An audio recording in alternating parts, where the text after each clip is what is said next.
ਵਾਹਿਗੁਰੂ ਜੀ। ਏਕ ਓੰਕਾਰ ਸਤਿਗੁਰ ਪ੍ਰਸਾਦ। ਰਾਮਕਲੀ ਮਹੱਲਾ ਪਹਿਲਾ। ਦੱਖਣੀ ਓੰਕਾਰ। ਓੰਕਾਰ ਬ੍ਰਹਮਾ ਉਤਪਤ। ਓੰਕਾਰ ਕੀਆ ਜਿਨ ਚੇਤਾ। ਓੰਕਾਰ ਸੈਲ ਜੁਗ ਭਏ। ਓੰਕਾਰ ਬੇਦ ਨਿਰਮੈ। ਓੰਕਾਰ ਗੁਰਮੁਖ ਤਰੈ। ਓੰਕਾਰ ਸ਼ਬਦ ਉਦਰੈ। ਓਨਮ ਅੱਖਰ ਸੁਣੋ ਵਿਚਾਰ।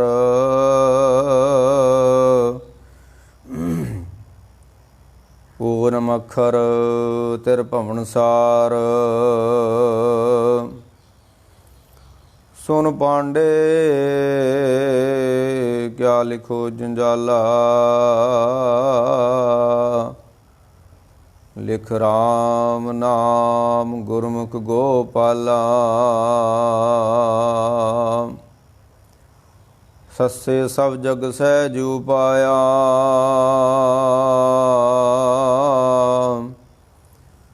ਤੀਨ ਭਵਨ ਇਕ ਜੋਤੀ।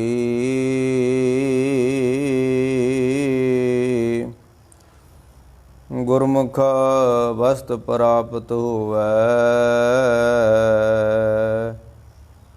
ਚੁਣ ਲੈ ਮਾਨਕ ਮੋਤੀ। ਸਮਝੇ ਸੂਝੇ ਪੜ੍ਹ ਪੜ੍ਹ ਬੂਝੈ। ਅੰਤ ਨਿਰੰਤਰ ਸਾਚਾ। ਗੁਰਮੁਖ ਦੇਖੇ ਸਾਚ ਸੰਭਾਲੇ। ਬਿਨ ਨਾਮੈ ਜਗ ਕਾਚਾ।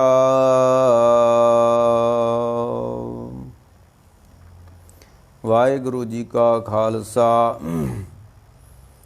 ਵਾਹਿਗੁਰੂ ਜੀ ਕੀ ਫਤਿਹ। ਪਰਮ ਸਤਿਕਾਰਯੋਗ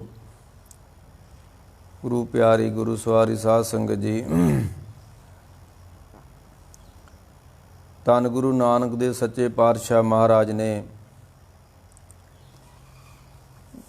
ਜਦੋਂ ਸੰਸਾਰ ਉੱਤੇ ਉਦਾਸੀਆਂ ਕੀਤੀਆਂ ਤੇ ਗੁਰੂ ਨਾਨਕ ਸੱਚੇ ਪਾਤਸ਼ਾਹ ਨੂੰ ਧਰਮ ਸਥਾਨਾਂ ਦੇ ਉੱਤੇ ਠੱਗਾਂ ਦੇ ਵਾੜਿਆਂ ਤੇ ਚੋਰਾਂ ਦੇ ਕੋਲ ਜਾਣਾ ਪਿਆ।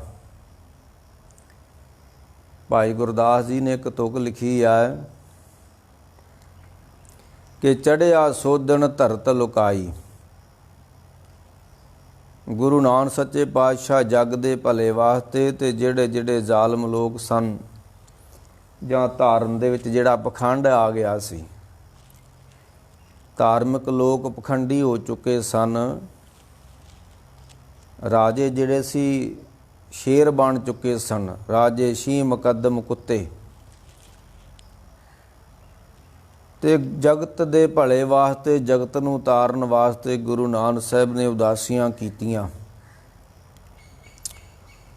ਜਿੱਥੇ ਗੁਰੂ ਨਾਨਕ ਸਾਹਿਬ ਮੱਕੇ ਜਾਂਦੇ ਨੇ, ਮਦੀਨੇ ਜਾਂਦੇ ਨੇ, ਹਰਿਦੁਆਰ ਜਾਂਦੇ ਨੇ, ਜਗਨਨਾਥਪੁਰੀ ਜਾਂਦੇ ਨੇ, ਗੋਰਖ ਮੱਤੇ ਜਾਂਦੇ ਨੇ ਤੇ ਵਲੀ ਕੰਧਾਰੀ ਕੋ ਜਾਂਦੇ ਨੇ ਤੇ ਉੱਥੇ ਜਗਤ ਨੂੰ ਤਾਰਦੇ ਗੁਰੂ ਨਾਨਕ ਸੱਚੇ ਪਾਤਸ਼ਾਹ ਦੱਖਣ ਵਿੱਚ ਵੀ ਜਾਂਦੇ ਨੇ। ਤੇ ਦੱਖਣ ਦੇ ਵਿੱਚ ਇੱਕ ਮੰਦਰ ਹੈ, ਉਹ ਓੰਕਾਰ। ਤੇ ਗੁਰੂ ਨਾਨਕ ਤੇ ਮਰਦਾਨਾ ਜੀ ਉਸ ਮੰਦਰ ਦੇ ਵਿੱਚ ਜਾਂਦੇ ਨੇ ਤੇ ਮੰਦਰ ਦੇ ਬਾਹਰ ਮਹਾਰਾਜ ਬੈਠ ਜਾਂਦੇ ਨੇ ਤੇ ਪਾਂਡੇ ਲੋਕ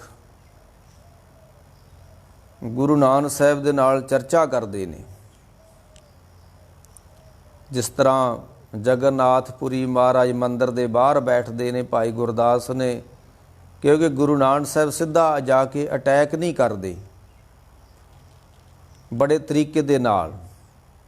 ਗੁਰੂ ਨਾਨਕ ਸਾਹਿਬ ਦਾ ਸਮਝਾਉਣ ਦਾ ਆਪਣਾ ਇੱਕ ਤਰੀਕਾ ਹੈ ਜੋ ਅੱਜ ਸਾਡੀ ਕੌਮ ਦੇ ਕੋਲ ਨਹੀਂ ਰਿਹਾ। ਅੱਜ ਅਸੀਂ ਸਿੱਧਾ ਹੀ ਡੰਡਾ ਹੀ ਫੜਦੇ ਪਹਿਲੋਂ ਤੇ ਮੋਰਚਾ ਲਾ ਦਿੰਦੇ ਤੇ ਫਿਰ ਕਹਿੰਦੇ ਵੀ ਆਹ ਹੱਲ ਹੋਣਾ ਚਾਹੀਦਾ। ਨਹੀਂ, ਗੁਰੂ ਨਾਨਕ ਸਾਹਿਬ ਦੇ ਕੋਲੇ ਮੋਰਚੇ ਲਾਉਣ ਵਾਲਾ ਤਰੀਕਾ ਨਹੀਂ ਸੀ, ਉਹਨਾਂ ਦਾ ਇੱਕ ਵੱਖਰਾ ਤਰੀਕਾ ਸੀ ਸਾਹਿਬ ਜੀ ਦਾ। ਮੰਦਰ ਦੇ ਬਾਹਰ ਬੈਠ ਜਾਂਦੇ ਨੇ। ਭਾਈ ਗੁਰਦਾਸ ਜੀ ਲਿਖਦੇ ਨੇ ਕਿ ਬਾਹਰ ਜਾਏ ਕੀਆ ਅਸਥਾਨਾ। ਗੁਰੂ ਨਾਨਕ ਸਾਹਿਬ ਦੇ ਕੋਲ ਇੱਕ ਸਹਿਜ ਸੀ, ਉਹ ਕਾਹਲੇ ਨਹੀਂ ਸੀ ਪੈਂਦੇ। ਹਾਂ, ਮਰਦਾਨਾ ਕਦੀ ਕਦੀ ਕਹਿ ਦਿੰਦਾ ਸੀ। ਮਰਦਾਨਾ ਬਾਬਾ ਜੀ ਕਹਿੰਦੇ ਨਹੀਂ, ਮਰਦਾਨਿਆ ਸਹਿਜ ਵਿੱਚ ਰਹਿ, ਕਰਤਾਰ ਦੇ ਭਾਣੇ ਵਿੱਚ ਹੋ ਰਿਹਾ ਹੈ, ਸਹਿਜ ਵਿੱਚ ਰਹਿ। ਤੇ ਉੱਥੇ ਮੰਦਰ ਦੇ ਬਾਹਰ ਜਾ ਕੇ ਬੈਠ ਜਾਂਦੇ ਨੇ ਤੇ ਮੰਦਰ ਦਾ ਨਾਂ ਓਂਕਾਰ ਹੈ। ਤੇ ਪਾਂਡੇ ਲੋਕ ਗੁਰੂ ਨਾਨਕ ਸਾਹਿਬ ਦੇ ਨਾਲ ਚਰਚਾ ਕਰਦੇ ਨੇ। ਸਾਹਿਬ ਕਹਿੰਦੇ ਇਹ ਮੰਦਰ ਕਿਸ ਦਾ ਹੈ? ਕਹਿਣ ਲੱਗੇ ਓਂਕਾਰ ਦਾ ਮੰਦਰ ਹੈ। ਤੇ ਸਾਹਿਬ ਨੇ ਉੱਥੇ ਫਿਰ ਜਿਹੜੇ ਪਾਂਡੇ ਲੋਕ ਸੀ ਇਹਦੀ ਇੱਕ ਰਾਵ ਦੀ ਤੁਕ, ਸੁਣ ਪਾਂਡੇ ਕਿਆ ਲਿਖੋ ਜੰਜਾਲਾ।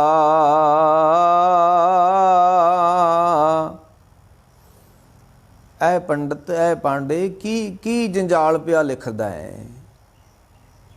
ਕੀ ਤੂੰ ਸਗਣ ਤੇ ਅਪਸਗੁਣ ਤੇ ਗ੍ਰਹਿਆਂ ਦੇ ਚੱਕਰ ਲਿਖ ਲਿਖ ਕੇ ਤੂੰ ਲੋਕਾਂ ਨੂੰ ਦਈ ਜਾਣਾ ਵੀ ਅੱਜ ਸ਼ਨੀਵਾਰ ਮਾੜਾ ਹੈ ਤੇ ਐਤਵਾਰ ਆਹ ਹੈ ਤੇ ਬੁੱਧਵਾਰ ਇਸ ਤਰ੍ਹਾਂ ਹੁੰਦਾ ਤੇ ਵੀਰਵਾਰ ਇਸ ਤਰ੍ਹਾਂ ਹੁੰਦਾ। ਇਹ ਕੀ ਲਿਖ ਰਿਹਾ ਹੈ ਤੂੰ? ਤੂੰ ਪੱਤਰੀਆਂ ਤੇ ਟੇਵੇ ਲਿਖ ਲਿਖ ਕੇ ਦੇ ਰਿਹਾ ਹੈ।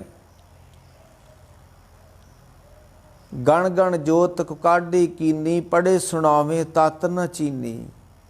ਸਭ ਸੇ ਉੱਪਰ ਗੁਰ ਸ਼ਬਦ ਵਿਚਾਰ, ਹੋਰ ਕਥਨੀ ਬਧੋ ਨ ਸਗਲੀ ਸ਼ਾਰ। ਤੇ ਝੂਠ ਨਾ ਬੋਲ ਪਾਂਡੇ, ਸੱਚ ਕਹੀਏ, ਹਉਮੈ ਜਾਏ ਸ਼ਬਦ ਕਰ ਲਈਏ। ਤੂੰ ਲਿਖ ਲਿਖ ਕੇ ਲੋਕਾਂ ਨੂੰ ਦੇ ਰਿਹਾ ਹੈ ਤੇ ਵਹਿਮ ਭਰਮ ਪੈਦਾ ਕਰ ਰਿਹਾ ਹੈ। ਸੁਣ ਪਾਂਡੇ ਕਿਆ ਲਿਖੋ ਜੰਜਾਲਾ।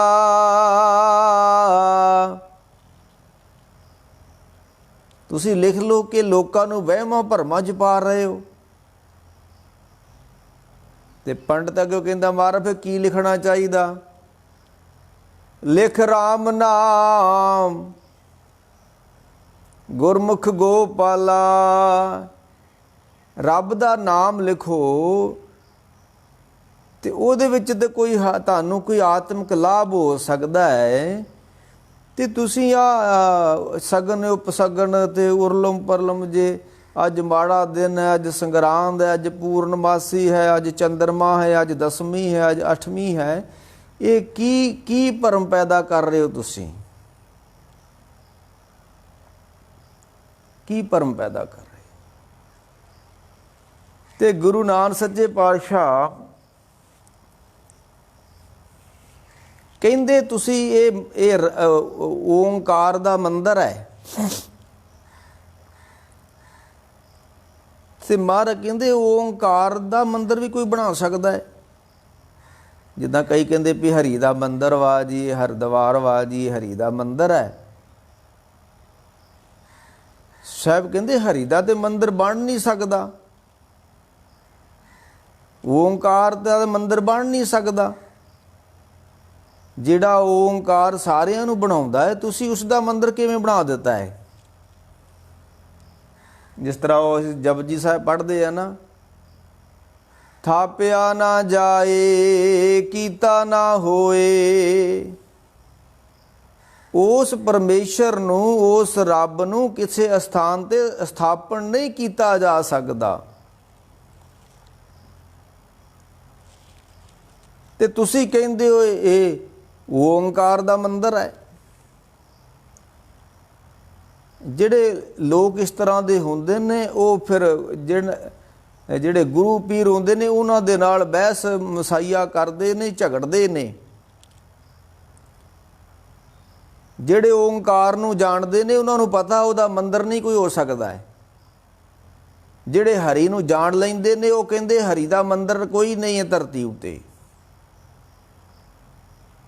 ਹਰੀ ਦਾ ਮੰਦਰ ਬਣ ਨਹੀਂ ਸਕਦਾ।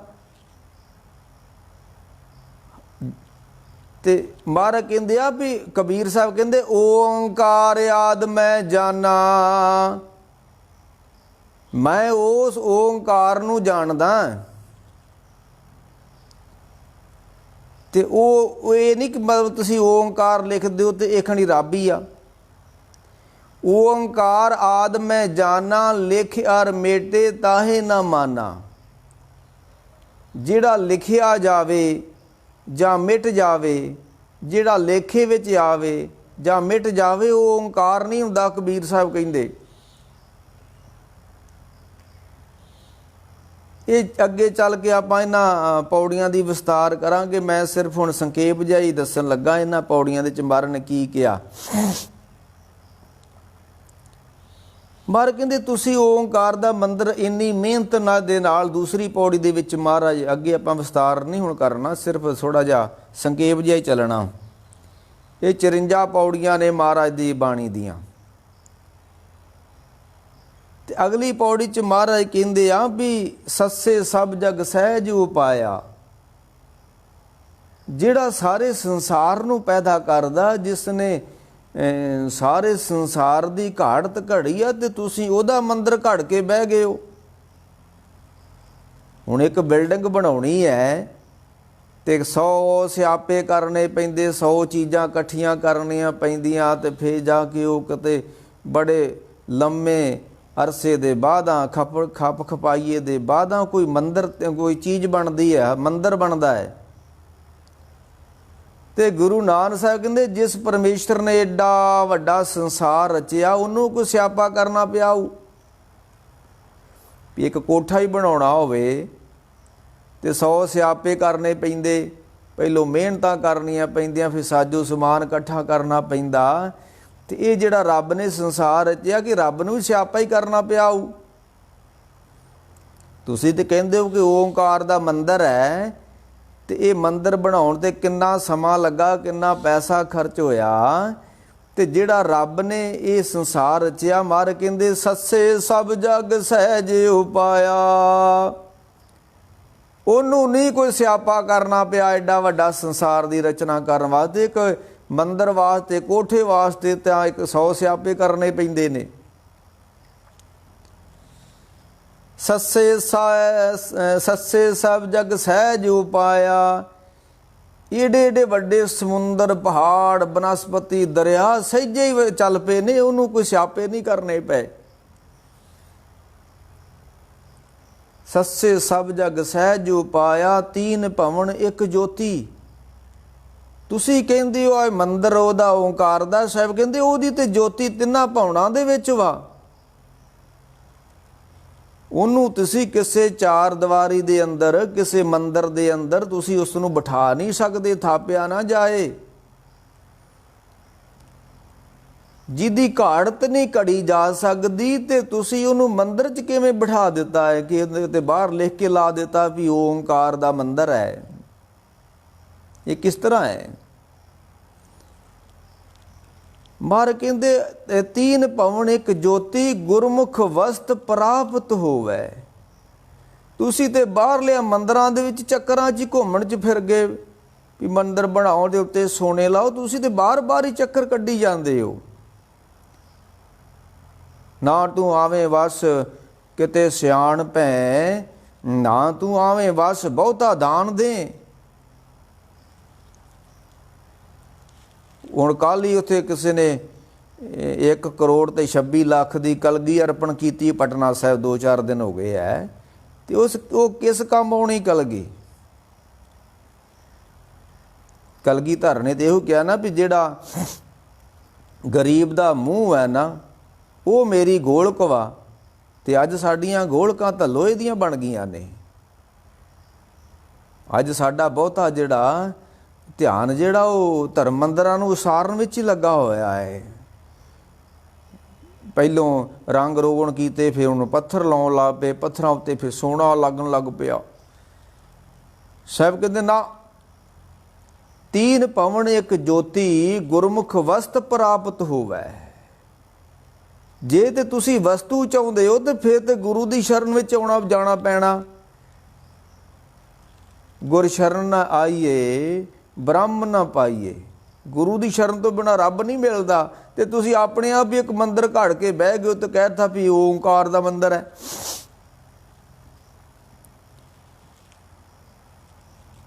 गुर शरण आइए महाराज कहते कि तीन पवन एक ज्योति गुरमुख वस्त प्राप्त होवै। तुसी वस्तु ਉਹ ਰੱਬ ਰੂਪੀ ਵਸਤੂ ਚਾਹੁੰਦੇ ਹੋ ਕਿ ਸੰਸਾਰ ਦੀਆਂ ਵਸਤਾਂ ਚਾਹੁੰਦੇ ਹੋ ਤੁਸੀਂ? ਇਹ ਧਰਮ ਮੰਦਰ ਤਾਂ ਇੱਕ ਸੰਸਾਰੀ ਚੀਜ਼ਾਂ ਹੀ ਨੇ, ਸੰਸਾਰੀ ਵਸਤੂਆਂ ਇਕੱਠੀਆਂ ਕੀਤੀਆਂ ਹੋਈਆਂ ਵਾ ਤੇ ਤੁਸੀਂ ਇਹ ਵਸਤੂਆਂ ਨੂੰ ਕੋਈ ਸੱਚ ਮੰਨ ਕੇ ਬਹਿ ਗਏ ਹੋ। ਅਗਲੀ ਤੁਕ ਸੀ ਮਹਾਰਾਜ ਦੀ, ਬਿਨ ਸਾਚੇ ਜਗ ਕਾਚਾ। ਪਰਮੇਸ਼ਰ ਤੋਂ ਬਿਨਾ ਇਹ ਸੰਸਾਰ ਦਾ ਕੱਚੀ ਵਸਤੂ ਆ ਤੇ ਤੁਸੀਂ ਕੱਚੀ ਵਸਤੂਆਂ ਇਕੱਠੀਆਂ ਕਰਕੇ ਕਹਿੰਦੇ ਹੋ ਵੀ ਇਹ ਰੱਬ ਦਾ ਮੰਦਰ ਹੈ। ਇਹ ਕੈਸੀ ਬਾਤ ਹੈ? ਤੇ ਮਹਾਰਾਜ ਕਹਿੰਦੇ ਗਿਆਨ, ਅਗਲੀ ਪੌੜੀ 'ਚ ਮਹਾਰਾਜ ਕਹਿੰਦੇ ਗਿਆਨ ਗਵਾਇਆ। ਜੇ ਤੁਹਾਨੂੰ ਗਿਆਨ ਹੁੰਦਾ ਤੇ ਤੁਸੀਂ ਇਹ ਕਿਵੇਂ ਕਹਿ ਸਕਦੇ ਵੀ ਓਂਕਾਰ ਦਾ ਮੰਦਰ ਹੈ? ਜਿਸ ਬੰਦੇ ਨੂੰ ਗਿਆਨ ਹੋਵੇ ਉਹ ਕਿਵੇਂ ਕਹਿ ਸਕਦਾ ਵੀ ਧਰਤੀ ਤੇ ਕੋਈ ਹਰੀ ਦਾ ਵੀ ਮੰਦਰ ਹੁੰਦਾ ਹੈ? ਉਹ ਤਾਂ ਕਹਿੰਦਾ ਹੀ ਨਹੀਂ। ਗਿਆਨ ਗਵਾਇਆ ਦੂਜਾ ਪਾਇਆ। ਇਹ ਸੰਸਾਰ ਉੱਤੇ ਆਣ ਕੇ ਤੇਰੇ ਕੋ ਰੱਬੀ ਗਿਆਨ ਗਵਾਚ ਗਿਆ। ਉਹ ਕਿਵੇਂ ਗਵਾਚ ਗਿਆ? ਤੂੰ ਇਹ ਕੱਚੇ ਜੱਗ ਵਿੱਚ ਫਸਿਆ ਹੋਇਆ ਵਾ। ਕਿਉਂਕਿ ਬਿਨ ਸਾਚੇ ਜਗ ਕਾਚਾ, ਗਿਆਨ ਗਵਾਇਆ ਦੂਜਾ ਪਾਇਆ। ਜਦੋਂ ਬੰਦਾ ਇਸ ਧਰਤੀ ਤੇ ਆ ਜਾਂਦਾ ਤਿਦ ਕੋ ਉਹ ਰੱਬੀ ਗਿਆਨ ਨਹੀਂ ਰਹਿੰਦਾ। ਕਿਉਂ ਨਹੀਂ ਰਹਿੰਦਾ? ਇਹਨੂੰ ਸੰਸਾਰ ਦਾ ਮੋਹ ਚਿੰਬੜ ਜਾਂਦਾ ਹੈ। ਤੇ ਜਦੋਂ ਸੰਸਾਰ ਦਾ ਮੋਹ ਚਿੰਬੜ ਜਾਂਦਾ ਤੇ ਮਹਾਰਾਜ ਨੇ ਅੱਗੇ ਕਿਹਾ ਵੀ ਗਿਆਨ ਗਵਾਇਆ ਦੂਜਾ ਪਾਇਆ ਗਰਭ ਗਲੇ। ਇਹ ਬੰਦਾ ਹੰਕਾਰ ਵਿੱਚ ਗਲ ਜਾਂਦਾ ਹੈ। ਗਰਭ ਗਲੇ ਬਿਖ ਖਾਇਆ ਗੁਰਸ ਗੀਤ ਬਾਦ ਨਹੀਂ ਪਾਵੇ। ਤੇ ਜਦੋਂ ਬੰਦਾ ਮੋਹ ਸੰਸਾਰ ਦੇ ਮੋਹ 'ਚ ਚਿਲ ਜਾਂਦਾ ਹੈ ਨਾ, ਪਰਿਵਾਰ ਦਾ ਮੋਹ, ਘਰ ਦੀ ਦਾ ਮੋਹ, ਬੱਚਿਆਂ ਦਾ ਮੋਹ, ਪੋਤਰਿਆਂ ਦਾ ਮੋਹ ਬਹੁਤ ਹੈ। ਹਾਲਾਂਕਿ ਮਹਾਰਾਜ ਨੇ ਇੱਥੋਂ ਤੱਕ ਵੀ ਕਿਹਾ ਕਿ ਗੁਰ ਦੀਖਿਆ ਲੈ ਜਪ ਤਪ ਕਮਾਵੇ। ਕਈ ਲੋਕ ਗੁਰੂ ਕੋਲੋਂ ਮੰਤਰ ਲੈ ਕੇ ਜਪ ਤਪ ਕਮਾਉਂਦੇ ਨੇ, ਪਰ ਮੋਹ ਐਸੀ ਪਰਬਲ ਦੀਵਾਰਵਾ ਟੁੱਟਦਾ ਨਹੀਂ ਹੈ। ਮੋਹ ਜਪ ਨਾਲ ਮੋਹ ਟੁੱਟਦਾ ਨਹੀਂ ਹੈ। ਗੁਰ ਦੀਖਿਆ ਲੈ ਜਪ ਤਕ ਕਮਾਵੇ, ਨਾ ਮੋਹ ਟੁੱਟੇ ਨਾ ਥਾਏ ਪਾਵੇ। ਜਪ ਤਪ ਤਾਂ ਅਸੀਂ ਕਰਦੇ ਹਾਂ, ਪਾਠ ਤਾਂ ਕਰਦੇ ਹਾਂ, ਕੀਰਤਨ ਵੀ ਕਰ ਲੈਂਦੇ ਹਾਂ, ਕਥਾ ਵੀ ਕਰ ਲੈਂਦੇ ਹਾਂ, ਤੇ ਮੋਹ ਤੇ ਮਾਸਾ ਜਿੰਨਾ ਵੀ ਫਰਕ ਨਹੀਂ ਪਿਆ। ਮੋਹ ਰੂਪੀ ਬਿਮਾਰੀ ਤਾਂ ਘਟੀ ਨਹੀਂ ਹੈ। ਤੇ ਮਹਾਰਾਜ ਕਹਿੰਦੇ ਗਿਆਨ ਗਵਾਇਆ ਦੂਜਾ ਪਾਇਆ ਗਰਭ ਗਲੇ ਬਿਖ ਖਾਇਆ। ਗੁਰ ਰਸ ਗੀਤ, ਜਿਹੜੇ ਗੁਰੂ ਦੇ ਗੀਤ ਵਾ ਨਾ, ਉਹ ਫਿਰ ਮਹਾਰਾਜ ਕਹਿੰਦੇ ਜਦੋਂ ਮੋਹ 'ਚ ਬੰਦਾ ਫਸ ਜਾਂਦਾ ਫਿਰ ਉਹਨੂੰ ਗੁਰੂ ਦੇ ਗੀਤ ਨਹੀਂ ਚੰਗੇ ਲੱਗਦੇ, ਉਹਨੂੰ ਬਾਣੀ ਨਹੀਂ ਚੰਗੀ ਲੱਗਦੀ। ਜਿਹੜੇ ਕਹਿੰਦੇ ਨੇ ਵੀ ਕਥਾ ਕੀਰਤਨ ਸੁਣਿਆ ਨਹੀਂ ਜਾਂਦਾ, ਚੌਂਕੜਾ ਨਹੀਂ ਵੱਜਦਾ, ਕਾਰਨ ਕੀ ਹੈ? ਉਹ ਅੰਦਰ ਮੋਹ ਆ, ਟਿਕਣ ਨਹੀਂ ਦਿੰਦਾ। ਤੇ ਮਹਾਰਾਜ ਕਹਿੰਦੇ ਜਿਹੜਾ ਮੋਹ 'ਚ ਬੰਦਾ ਫਸਿਆ ਹੁੰਦਾ, ਗੋਰਾ ਸੰਗੀਤ ਬਾਦ ਨਹੀਂ ਭਾਵੈ, ਸੁਣੀਏ ਗੈਰ ਗੰਭੀਰ ਗਵਾਇਆ। ਤੇ ਜਦੋਂ ਤੁਸੀਂ ਰੱਬੀ ਗੀਤ ਨਹੀਂ ਗਾਓਗੇ, ਰੱਬੀ ਗੀਤ ਸੁਣੋਗੇ ਨਹੀਂ, ਤੇ ਮਹਾਰਾਜ ਨੇ ਗੁਰ ਰਸ ਗੀਤ ਬਾਦ ਨਹੀਂ ਭਾਵੇ, ਸੁਣੀਏ ਗੈਰ ਗੰਭੀਰ ਗਵਾਇਆ। ਤੇਰੇ ਕੋ ਜਿਹੜਾ ਧੀਰਜ ਹੋਣਾ ਚਾਹੀਦਾ ਸੀ ਉਹ ਤੇਰੇ ਕੋ ਧੀਰਜ ਨਹੀਂ ਹੈ, ਗਵਾਚ ਚੁੱਕਾ ਤੇਰਾ ਧੀਰਜ। ਤਾਂ ਅੱਜ ਜਿਹੜਾ ਬਿਨਾਂ ਮਤਲਬ ਤੋਂ ਮੋਰਚੇ ਲਾ ਕੇ ਅਸੀਂ ਬਹਿ ਜਾਂਦੇ ਹਾਂ, ਸਮਝ ਤੋਂ ਕੰਮ ਨਹੀਂ ਲੈਂਦੇ, ਇਹਦਾ ਕਾਰਨ ਇਹੋ ਆ ਕਿ ਮਨੁੱਖ ਦੇ ਕੋਲ ਧੀਰਜ ਨਹੀਂ ਰਿਹਾ। ਅੱਜ ਸਿੱਖ ਸਿੱਖ ਦਾ ਵੈਰੀ ਬਣ ਗਿਆ। ਨਹੀਂ ਤੇ ਸਿੱਖ ਉੱਤੇ ਵਾਰ ਕਰਦਾ ਨਹੀਂ ਸੀ ਹੁੰਦਾ। ਪਹਿਲੇ ਸਮੇਂ ਦੌਰਾਨ ਮਿਸਲਾਂ ਬਣਾ ਕੇ ਤੇ ਸਿੱਖ ਨਾਲ ਲੜਦਾ ਰਿਹਾ। ਜੇ ਅਸੀਂ ਕਹਿੰਦੇ ਸਭ ਤੇ ਵੱਡਾ ਸਤਿਗੁਰੂ ਨਾਨਕ, ਤੇ ਇਹ ਛੋਟਾ ਧਰਮ ਕਿਉਂ ਰਹਿ ਗਿਆ ਦੁਨੀਆ ਦੇ ਉੱਤੇ? ਜੇ ਗੁਰੂ ਨਾਨਕ ਵੱਡਾ ਸੀ ਤੇ ਗੁਰੂ ਨਾਨਕ ਵੱਡੇ ਦਾ ਧਰਮ ਹੀ ਤਾਂ ਵੱਡਾ ਹੀ ਹੋਣਾ ਚਾਹੀਦਾ ਸੀ। ਧਰਮ ਛੋਟਾ ਹੈ, ਰਹਿਬਰ ਸਾਡਾ ਵੱਡਾ ਹੈ। ਕਾਰਨ ਅਸੀਂ ਧਰਮ ਦਾ ਵਿਕਾਸ ਨਹੀਂ ਕੀਤਾ, ਅਸੀਂ ਲੜਨ ਵਾਲੇ ਪਾਸੇ ਪਏ ਹੋਏ ਹਾਂ। ਹੁਣ ਦੋ ਧਿਰਾਂ ਦੀ ਝਗੜਾ ਹੋ ਗਿਆ ਤੇ ਪੱਗਾਂ ਤੇ ਲੱਥਣੀਆਂ ਹੀ ਆ। ਤੇ ਜੇ ਇੱਕ ਦੀ ਪੱਗ ਲੱਥ ਗਈ ਆ ਤੇ ਅਸੀਂ ਮੋਰਚਾ ਲਾਤਾ, ਸਾਡੀ ਪੱਗ ਹੀ ਲੱਥ ਗਈ ਆ। ਇਹ ਕਿੰਨਾ ਸਮਾਂ, ਕਿੰਨਾ ਕੁਛ ਬਰਬਾਦ ਹੋਊਗਾ ਇਸ ਵਾਸਤੇ ਹੀ ਹੁਣ ਕਿ ਪੱਗ ਹੀ ਲੱਥ ਗਈ। ਹੁਣ ਜਦੋਂ ਝਗੜਾ ਹੀ ਹੋ ਗਿਆ ਤੇ ਪੱਗਾਂ ਤੇ ਲੱਥਣੀਆਂ ਹੀ ਆ ਭਾਈ। ਇਹ ਕਿਉਂ ਹੁੰਦਾ ਹੈ? ਕੋਈ ਵੀ ਦੁਨੀਆ ਦਾ ਮਹਾਂਪੁਰਖ ਸਿਆਣਾ ਬੰਦਾ ਝਗੜਾ ਨਹੀਂ ਕਰਦਾ। ਇਹ ਬੇਸਮਝ ਲੋਕ ਨੇ ਜਿਹੜੇ ਝਗੜੇ ਕਰਦੇ ਨੇ, ਮੋਰਚੇ ਲਾਉਂਦੇ ਨੇ। ਬਾਹਰ ਕਹਿੰਦੇ ਸੁਣਿਆ ਗੈਰ ਗੰਭੀਰ ਗਵਾਇਆ, ਬੰਦਿਆ ਤੇਰੇ ਕੋ ਧੀਰਜ ਨਹੀਂ ਰਿਹਾ। ਤੂੰ ਮੋਹ 'ਚ ਫਸ ਗਿਆ। ਮੋਹ ਨੇ ਤੈਨੂੰ ਰੱਬ ਦਾ ਨਾਮ ਨਹੀਂ ਜਪਣ ਦਿੱਤਾ, ਮੋਹ ਨੇ ਤੈਨੂੰ ਅੰਦਰ ਜੁੜ ਨਹੀਂ ਦਿੱਤਾ। ਤੇ ਉਹਦਾ ਤੈਨੂੰ ਕੀ ਮਿਲਿਆ ਫਿਰ? ਸੁਣਿਆ ਗੈਰ ਗੰਭੀਰ ਗਵਾਇਆ, ਤੇਰੇ ਕੋ ਧੀਰਜ ਨਹੀਂ ਰਿਹਾ। ਤੇ ਅਗਲਾ ਬਚਨ ਸੀ, ਮੈਂ ਸੰਖੇਪ ਜਿਹਾ, ਆਪਾਂ ਵਿਸਤਾਰ ਨਾਲ ਮੁੜ ਕੇ ਕਿਤੇ ਕਰਾਂਗੇ। ਸੁਣਿਆ ਗੈਰ ਗੰਭੀਰ ਗਵਾ, ਗੁਰ ਸੱਚ ਕਹਿਆ।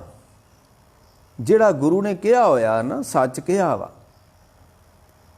ਵੇਖੋ ਇੱਕ ਹੋਰ ਕਾਰਨ ਆ ਵੀ ਗੁਰੂ, ਇਹਦੇ 'ਚ ਬਾਣੀ 'ਚ ਅੱਗੇ ਜਾ ਕੇ ਤੁਕ ਆਉਣੀ ਆ ਵੀ ਗੁਰ ਕੀ ਕਰਨੀ ਕਾਹੇ ਧਾਵੋ।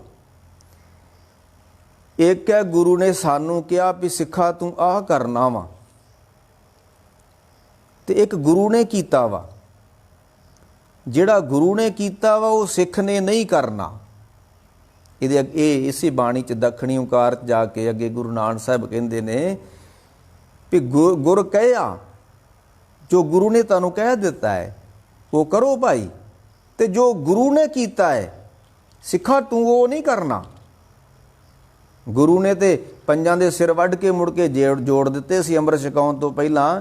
ਤੇ ਜੇ ਮੈਂ ਅੱਜ ਪੰਜਾਂ ਪਿਆਰਿਆਂ 'ਚ ਲੱਗ ਕੇ ਸਿਰ ਕਿਸੇ ਦੇ ਵੱਢ ਦੂੰਗਾ, ਮੇਰੇ ਕੋਲ ਜੁੜਨੇ ਥੋੜਾ ਵਾ। ਗੁਰੂ ਕੀ ਕਰਨੀ ਕਾਹੇ ਧਾਵੋ। ਗੁਰ ਕਹਿਆ, ਜੋ ਗੁਰੂ ਸਾਹਿਬ ਨੇ ਸਾਨੂੰ ਕਿਹਾ ਉਹ ਕਰੋ। ਤੇ ਜੋ ਗੁਰੂ ਨੇ ਕੀਤਾ ਉਹ ਸਿੱਖ ਨੇ ਨਹੀਂ ਕਰਨਾ। ਛੇਵੇਂ ਪਾਤਸ਼ਾਹ ਦੇ 4 ਵਿਆਹ ਸਨ, ਕੀ ਸਿੱਖ ਨੇ ਵੀ 4 ਵਿਆਹ ਕਰਨੇ ਨੇ? 10ਵੇਂ ਪਾਤਸ਼ਾਹ ਦੇ 2 ਵਿਆਹ ਸਨ, ਤੀਸਰਾ ਮਾਤਾ ਸਾਹਿਬ ਕੌਰ ਸੀ। ਕੀ ਸਿੱਖ ਵੀ ਇਸ ਤਰ੍ਹਾਂ ਕਰ ਸਕਦਾ ਹੈ? ਨਾ ਮਾਰ ਕਹਿੰਦੇ ਜੋ ਗੁਰੂ ਨੇ ਕੀਤਾ ਨਾ ਉਹਦੇ ਪਿੱਛੇ ਨਹੀਂ ਜਾਣਾ। ਜੋ ਗੁਰੂ ਨੇ ਕਿਹਾ ਉਹ ਕਰ ਲੈਣਾ ਸਿੱਖ ਨੇ। ਗੁਰੂ ਕੀ ਕਰਨੀ ਕਾਹੇ ਧਾਵੋ। ਗੁਰੂ ਦੀ ਕਰਨੀ ਤੇ ਪਿੱਛੇ ਨਹੀਂ ਜਾਣਾ। ਕਿਉਂ? ਉਨੀ ਸਮਰੱਥਾ ਨਹੀਂ ਹੈ ਸਿੱਖ ਦੇ ਕੋਲ ਜੋ ਗੁਰੂ ਨੇ ਕੀਤਾ ਸਿੱਖ ਵੀ ਉਹ ਕਰ ਸਕੇ। ਤੇ ਮਹਾਰਾਜ ਕਹਿੰਦੇ ਗੁਰ ਸੱਚ ਕਹਿਆ, ਜਿਹੜਾ ਗੁਰੂ ਨੇ ਸਾਨੂੰ ਕਿਹਾ ਨਾ ਉਹ ਸੱਚ ਵਾ। ਅੰਮ੍ਰਿਤ ਲਿਆ। ਤੇ ਜੇ ਸਿੱਖਾ ਤੂੰ ਉਸ ਬਚਨ ਨੂੰ ਮੰਨ ਲਏਗਾ ਨਾ, ਜਿਹੜੇ ਗੁਰੂ ਨੇ ਕਹੇ ਹੋਏ ਬਚਨ ਨੇ, ਗੁਰੂ ਦੇ ਕਹੇ ਹੋਏ ਬੋਲ ਨੇ, ਅਗਰ ਤੂੰ ਉਸ ਨੂੰ ਮੰਨ ਲਵੇਂਗਾ ਤੇ ਮਹਾਰਾਜ ਕਹਿੰਦੇ ਅੰਮ੍ਰਿਤ ਲਿਆ, ਤੈਨੂੰ ਅੰਮ੍ਰਿਤ ਮਿਲੂਗਾ। ਸਿੱਖਾ ਤੂੰ ਗੁਰੂ ਕੀ ਅੰਮ੍ਰਿਤ ਬਚਨ ਸਾਧ ਕੀ ਬਾਣੀ। ਜੇ ਤੂੰ ਅੰਮ੍ਰਿਤ ਚਾਹੁੰਦਾ ਹੈ ਨਾ ਤੇ ਮਹਾਰਾਜ ਕਹਿੰਦੇ ਫਿਰ ਅੰਮ੍ਰਿਤ ਦੇ ਨਾਲ ਜੁੜ, ਬਾਣੀ ਅੰਮ੍ਰਿਤ ਆ।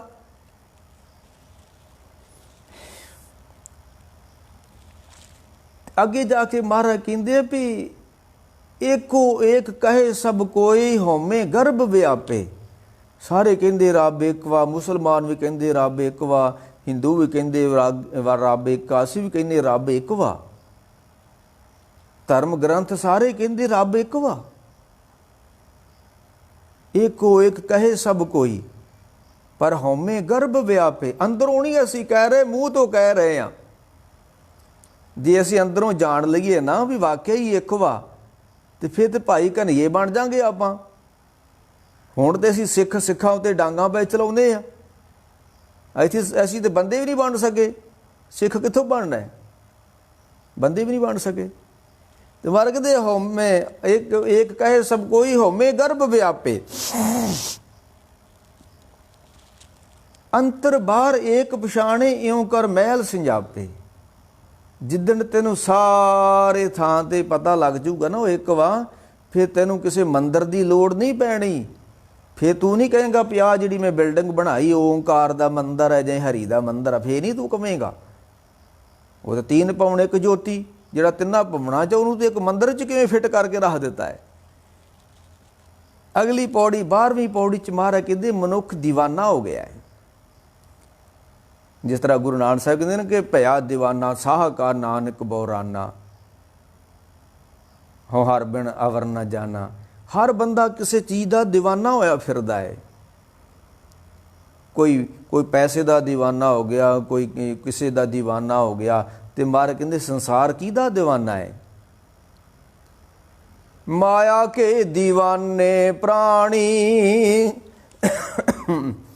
ਝੂਠ ਗੌਰੀ ਖਾਈ ਪਾਈ। ਮਨੁੱਖ ਮਾਇਆ ਦਾ ਦੀਵਾਨਾ ਹੋ ਗਿਆ ਹੈ, ਇਹ ਮਾਇਆ ਦੇ ਪਿੱਛੇ ਦੌੜਿਆ ਫਿਰਦਾ ਸਾਹਿਬ ਕਹਿੰਦੇ ਨੇ। ਤੇ ਕੋਈ ਗੁਰੂ ਨਾਨਕ ਸਾਹਿਬ ਕਹਿੰਦੇ ਨੇ ਹਉ ਭਇਆ ਦੀਵਾਨਾ ਸਾਹਕਾ ਨਾਨਕ ਬੋਰਾਨਾ। ਬਾਕੀ ਸਮਾਜ ਸੰਸਾਰ ਜਿਹੜਾ ਹੈ ਇਹ ਮਾਇਆ ਕੇ ਦੀਵਾਨੇ ਪ੍ਰਾਣੀ, ਇਹ ਸਭ ਧਰਤੀ ਉੱਤੇ ਮਾਇਆ ਦਾ ਹੀ ਪਸਾਰਾ ਸਾਹਿਬ ਕਹਿੰਦੇ ਨੇ। ਤੇ ਅਗਲੀ 13ਵੀਂ ਪੌੜੀ 'ਚ ਮਹਾਰਾਜ ਕਹਿੰਦੀ ਆ ਵੀ ਗੁਰੂ ਤੋਂ ਬਿਨਾਂ ਗਿਆਨ ਨਹੀਂ ਤੈਨੂੰ ਹੋ ਸਕਣਾ। ਜੇ ਤੂੰ ਰੱਬੀ ਗਿਆਨ ਚਾਹਣਾ, ਜੇ ਤੂੰ ਓਂਕਾਰ ਦਾ ਗਿਆਨ ਚਾਹਣਾ ਨਾ, ਜਿਹੜਾ ਤੂੰ ਮੰਦਰਾਂ 'ਚ ਫਿੱਟ ਕਰਕੇ ਬੈਠਾ, ਜੇ ਤੂੰ ਉਸ ਦਾ ਗਿਆਨ ਚਾਹਣਾ ਨਾ, ਤੇ ਉਹ ਗੁਰੂ ਤੋਂ ਮਿਲਣਾ। ਤੇ ਜਿੱਦਣ ਗੁਰੂ ਨੇ ਤੈਨੂੰ ਗਿਆਨ ਦੇ ਦਿੱਤਾ, ਤੇਰਾ ਅਗਿਆਨਤਾ ਰੂਪੀ ਹਨੇਰਾ ਸਾਰਾ ਹੀ ਖਤਮ ਹੋ ਜਾਣਾ। ਤੇ ਅਗਲੀ ਪੌੜੀ 'ਚ ਮਹਾਰਾਜ ਕਹਿੰਦੇ ਆ ਵੀ ਰਾਜਨ ਰਾਮ ਰਵੇ ਹਿਤਕਾਰ। ਬੰਦਿਆ ਜੇ ਤੂੰ ਰੱਬ ਨੂੰ ਜਪਣਾ ਹੈ ਨਾ, ਉਸ ਨੂੰ ਤੂੰ ਧਿਆਉਣਾ ਚਾਹੁੰਦਾ ਹੈ, ਫਿਰ ਰਾਜਨ ਰਾਮ ਰਵੇ ਹਿਤਕਾਰ, ਪਿਆਰ ਦੇ ਨਾਲ ਉਹਨੂੰ ਜਪਿਆ ਕਰ। ਕਿਉਂਕਿ ਗੋਬਿੰਦ ਭਾਉ ਭਗਤ ਕਾ ਭੁੱਖਾ, ਕੋਈ ਬੱਝਾ ਰੁੱਝਾ ਨਾ ਤੂੰ ਕੰਮ ਇਹ ਕਰੀ ਰੱਬ ਨੂੰ ਜਪਣ ਵਾਲਾ, ਇਹ ਪਿਆਰ ਨਾਲ ਜਪਿਆ ਕਰ ਮਹਾਰਾਜ ਕਹਿੰਦੇ। ਤੇ ਜਿਹੜਾ ਪਿਆਰ ਨਾਲ ਮਹਾਰਾਜ ਕਹਿੰਦੇ ਜਪਦੇ ਨੇ, ਫਿਰ ਰੱਬ ਉਹਨਾਂ ਤੇ ਬੜਾ ਖੁਸ਼ ਹੋ ਜਾਂਦਾ ਹੈ। ਅਗਲਾ ਬਚਨ ਦੀ ਇਸੇ ਪੌੜੀ ਦਾ ਵੀ ਰਾਜਨ ਰਾਮ ਰਵੇ ਹਿਤਕਾਰ, ਰਣਮੇ ਲੂਜੇ ਮਨੁਆ ਮਾਰ। ਮਹਾਰਾਜ ਕਹਿੰਦੇ ਇੱਕ ਅੰਮ੍ਰਿਤ ਵੇਲਾ ਇਹੋ ਜਿਹਾ ਸਮਾਂ ਹੁੰਦਾ ਹੈ ਜਦੋਂ ਤੁਸੀਂ ਆਪਣੇ ਮਨ ਦੇ ਨਾਲ ਲੜਦੇ ਹੋ, ਲੜ ਸਕਦੇ ਹੋ। ਦਿਨੇ ਨਹੀਂ ਲੜਿਆ ਜਾਂਦਾ ਨਾ। ਇਸੇ ਕਰਕੇ ਜਿੰਨੇ ਵੀ ਧਾਰਮਿਕ ਸਥਾਨ ਨੇ ਸਾਡੇ ਸਾਰੇ ਅੰਮ੍ਰਿਤ ਵੇਲੇ ਇਹ ਪਾਠ ਹੁੰਦਾ ਹੈ, ਧਿਆਨ ਸਾਧਨਾ ਹੁੰਦੀ ਹੈ, ਸਿਮਰ ਸਾਧਨਾ। ਕਿਉਂ ਕਿ ਅੰਮ੍ਰਿਤ ਵੇਲਾ ਹੀ ਇੱਕੋ ਸਮਾਂ ਹੈ ਜਦੋਂ ਤੁਸੀਂ ਆਪਣੇ ਮਨ ਦੇ ਨਾਲ ਲੜ ਸਕਦੇ ਹੋ। ਤੇ ਮਨ ਸੋ ਜੂਝ ਮਰੇ ਪ੍ਰਭ ਪਾਵੈ। ਜਿਹੜਾ ਮਨ ਨਾਲ ਲੜਦਾ ਹੈ ਅੰਮ੍ਰਿਤ ਵੇਲੇ, ਜਦੋਂ ਅਸੀਂ ਆਪਣੇ ਮਨ ਨੂੰ ਦੇਖਦੇ ਆ ਨਾ, ਤੇ ਜੋ ਰੌਲਾ ਜੋ ਕੁਛ ਦਿਖਦਾ ਹੈ ਨਾ ਅੰਮ੍ਰਿਤ ਵੇਲੇ ਮਨ ਦੇ ਵਿੱਚੋਂ ਦੀ, ਉਹ ਕੂੜ ਵਾ। ਜੋ ਅੰਮ੍ਰਿਤ ਵੇਲੇ ਮਨ ਦੇ ਵਿੱਚ ਸਾਡਾ ਬੈਠਾ ਦਿਖਦਾ ਨਾ ਸਾਨੂੰ, ਉਹ ਸੰਸਾਰ ਵਾ, ਉਹ ਕੂੜ ਵਾ, ਉਹ ਝੂਠ ਵਾ। ਤੇ ਮਰ ਕਹਿੰਦੇ ਉਸ ਨੂੰ ਗਿਆਨ ਖੜਗ ਲੈ ਮਨਸੋਂ ਲੂਜੇ ਮਨਸਾ ਮਨੇ ਸਮਾਈ। ਅੰਮ੍ਰਿਤ ਵੇਲਾ ਇੱਕੋ ਇੱਕ ਸਮਾਂ ਹੈ ਜਦੋਂ ਤੁਸੀਂ ਉਹ ਲੜ ਸਕਦੇ ਹੋ ਮਨ ਦੇ ਨਾਲ, ਮਹਾਰਾਜ ਕਹਿੰਦੇ ਨੇ। ਤੇ ਜਿਹੜਾ ਫਿਰ ਲੜ ਕੇ ਮਨ ਦੇ ਨਾਲ ਰੱਬ ਨਾਲ ਜੁੜ ਜਾਂਦਾ ਹੈ, ਫਿਰ ਉਸ ਦਾ ਰੂਪ ਹੋ ਜਾਂਦਾ ਹੈ, ਉਸ ਦਾ ਪਰਮੇਸ਼ਰ ਦਾ ਰੂਪ ਹੋ ਜਾਂਦਾ ਹੈ। ਤੇ ਉਹਦਾ ਸਰੀਰ ਵੀ ਮਹਾਰਾਜ ਕਹਿੰਦੇ ਨੇ ਜਿਹੜਾ ਪਰਮੇਸ਼ਰ ਨਾਲ ਜੁੜ ਜਾਂਦਾ, ਉਹਦਾ ਸਰੀਰ ਬੜਾ ਪਵਿੱਤਰ ਹੋ ਜਾਂਦਾ ਹੈ। ਇਸੇ ਬਾਣੀ ਵਿੱਚ ਮਹਾਰਾਜ ਬਚਨ ਕਰਦੇ ਆ।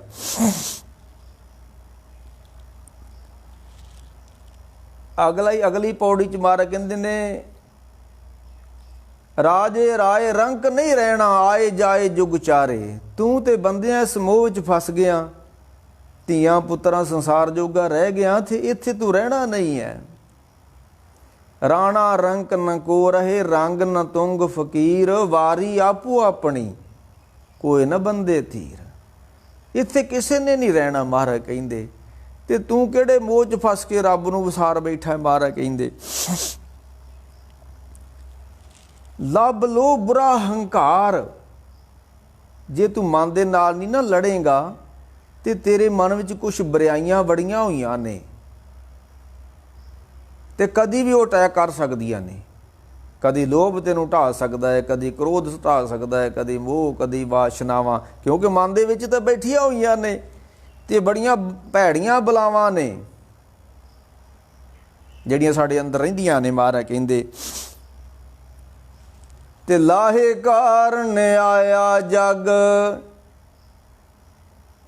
ਬੰਦਿਆ ਤੂੰ ਲਾਹਾ ਲੈਣ ਇੱਥੇ ਆਇਆ ਧਰਤੀ ਉੱਤੇ, ਤੇ ਹੋਏ ਮਜ਼ਦੂਰ ਗਿਆ ਠਗਾਏ ਠੱਗ। ਤੇ ਤੂੰ ਸਾਰੀ ਜ਼ਿੰਦਗੀ ਮਜ਼ਦੂਰੀ ਕਰਦਾ ਰਵੇਂਗਾ, ਧੀਆਂ ਪੁੱਤਰਾਂ ਦੀ, ਪਰਿਵਾਰ ਦੀ, ਸੰਸਾਰ ਦੀ, ਇਸੇ ਮਜ਼ਦੂਰੀ ਵਿੱਚ ਤੂੰ ਲੱਗਾ ਰਵੇਂਗਾ, ਇਹਨਾਂ ਦੀਆਂ ਮਜ਼ਦੂਰੀਆਂ ਕਰਦਾ ਰਵੇਂਗਾ। ਸਾਹਿਬ ਕਹਿੰਦੇ ਲਾਹੇ ਕਾਰਨ ਆਇਆ ਜਗ, ਹੋਏ ਮਜ਼ਦੂਰ ਗਿਆ ਠਗਾਏ ਠੱਗ। ਲਾਹਾ ਨਾ ਪੂੰਜੀ ਵੇ ਸਾਹੋ।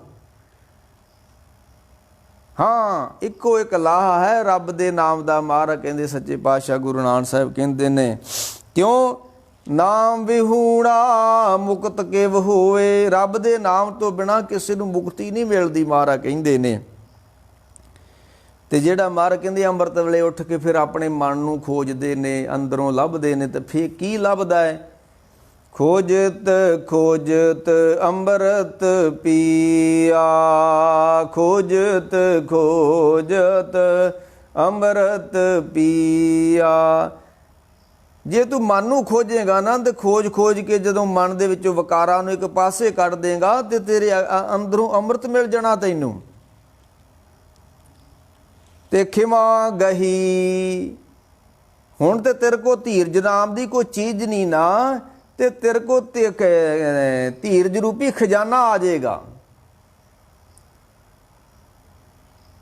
ਜਿਸ ਤਰ੍ਹਾਂ ਮਹਾਂਪੁਰਖਾਂ ਦੇ ਕੋਲ, ਗੁਰੂਆਂ ਦੇ ਕੋਲ ਧੀਰਜ ਦਾ ਖਜ਼ਾਨਾ ਹੁੰਦਾ। ਕੋਈ ਕੌੜਾ ਬੋਲ ਕਹਿ ਜੇ, ਕੋਈ ਮਾੜਾ ਸ਼ਬਦ ਕਹਿ ਜੇ, ਕੋਈ ਅਪਮਾਨ ਕਰ ਜੇ।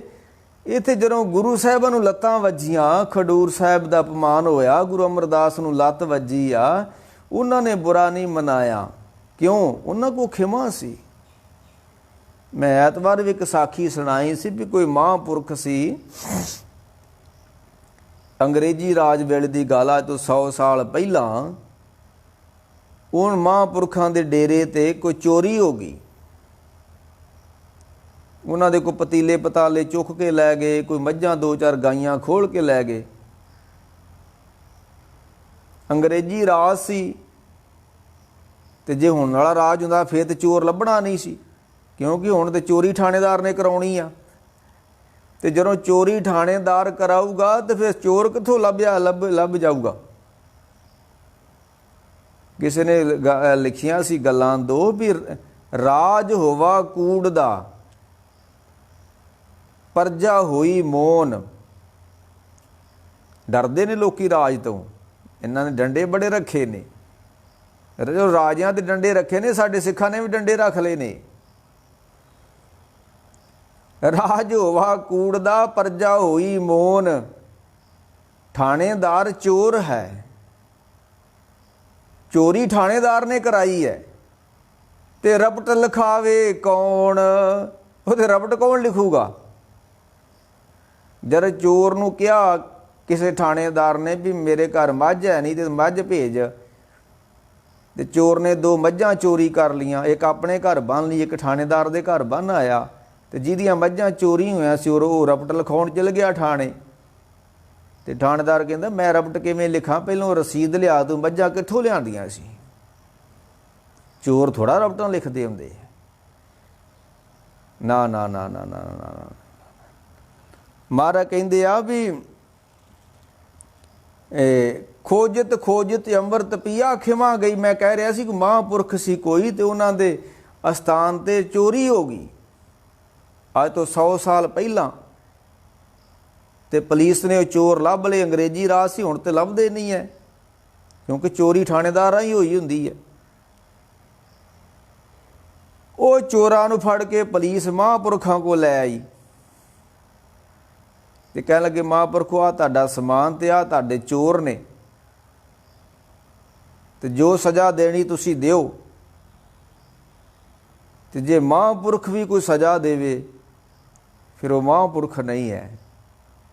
ਕੋਈ ਸੰਤ ਵੀ ਵੈਰ ਕਰੇ ਕਿਸੇ ਨਾਲ, ਕੋਈ ਗੁਰੂ ਪੀਰ ਵੀ ਕਿਸੇ ਨਾਲ ਵੈਰ ਕਮਾਵੇ, ਉਹ ਫਿਰ ਗੁਰੂ ਪੀਰ ਨਹੀਂ ਹੈ। ਕਿਉਂ? ਸਤਿਗੁਰ ਪੁਰਖ ਨਿਰਵੈਰ ਪ੍ਰਭ ਦਾਤੇ। ਨਿਰਵੈਰ ਸ਼ਬਦ ਗੁਰੂ ਨਾਲ ਜੁੜਦਾ ਹੈ। ਨਿਰਵੈਰ ਸ਼ਬਦ ਪਰਮੇਸ਼ਰ ਦੇ ਪਿਆਰਿਆਂ ਨਾਲ ਜੁੜਦਾ ਹੈ, ਦੁਨੀਆਦਾਰ ਨਾਲ ਨਹੀਂ ਜੁੜਦਾ। ਦੁਨੀਆਦਾਰ ਤਾਂ ਵੈਰ ਨਾਲ ਭਰਿਆ ਹੁੰਦਾ ਹੈ। ਹੁਣ ਮਹਾਂਪੁਰਖ ਨਿਰਵੈਰ ਹੁੰਦੇ ਨੇ। ਜਦੋਂ ਉਹਨਾਂ ਨੇ ਆਖਿਆ ਵੀ ਆ ਤੁਹਾਡੇ ਚੋਰ ਤੇ ਆ ਤੁਹਾਡੀਆਂ ਮੱਝਾਂ ਤੇ ਦਿਓ ਸਜ਼ਾ ਜੋ ਦੇਣੀ ਹੈ, ਤੇ ਚੋਰਾਂ ਵੀ ਸੋਚਿਆ ਵੀ ਹੁਣ ਪਤਾ ਨਹੀਂ ਮਹਾਂਪੁਰਖ ਕਿਹੜੀ ਸਜ਼ਾ ਦਿੰਦੇ ਨੇ। ਹੁਣ ਮਾਮੂਲੀ ਜੇ ਗੱਲ ਪਿੱਛੇ ਡਾਂਗਾਂ ਤੇ ਕਿਰਪਾਨਾਂ ਤੇ ਵੇ ਕਿੱਦਾਂ ਨੱਚਣ ਦੇ ਦਰਬਾਰ ਸਾਹਿਬ ਦੇ ਆਲੇ ਦੁਆਲੇ ਇਹ ਡਾਂਗਾਂ ਲੈ ਕੇ ਕੌਮ ਨੂੰ ਬਦਨਾਮ ਕਰਨ ਦੇ ਲੱਗੇ ਹੋਏ ਨੇ। ਗੱਲ ਕੋਈ ਵੀ ਨਹੀਂ ਹੈ।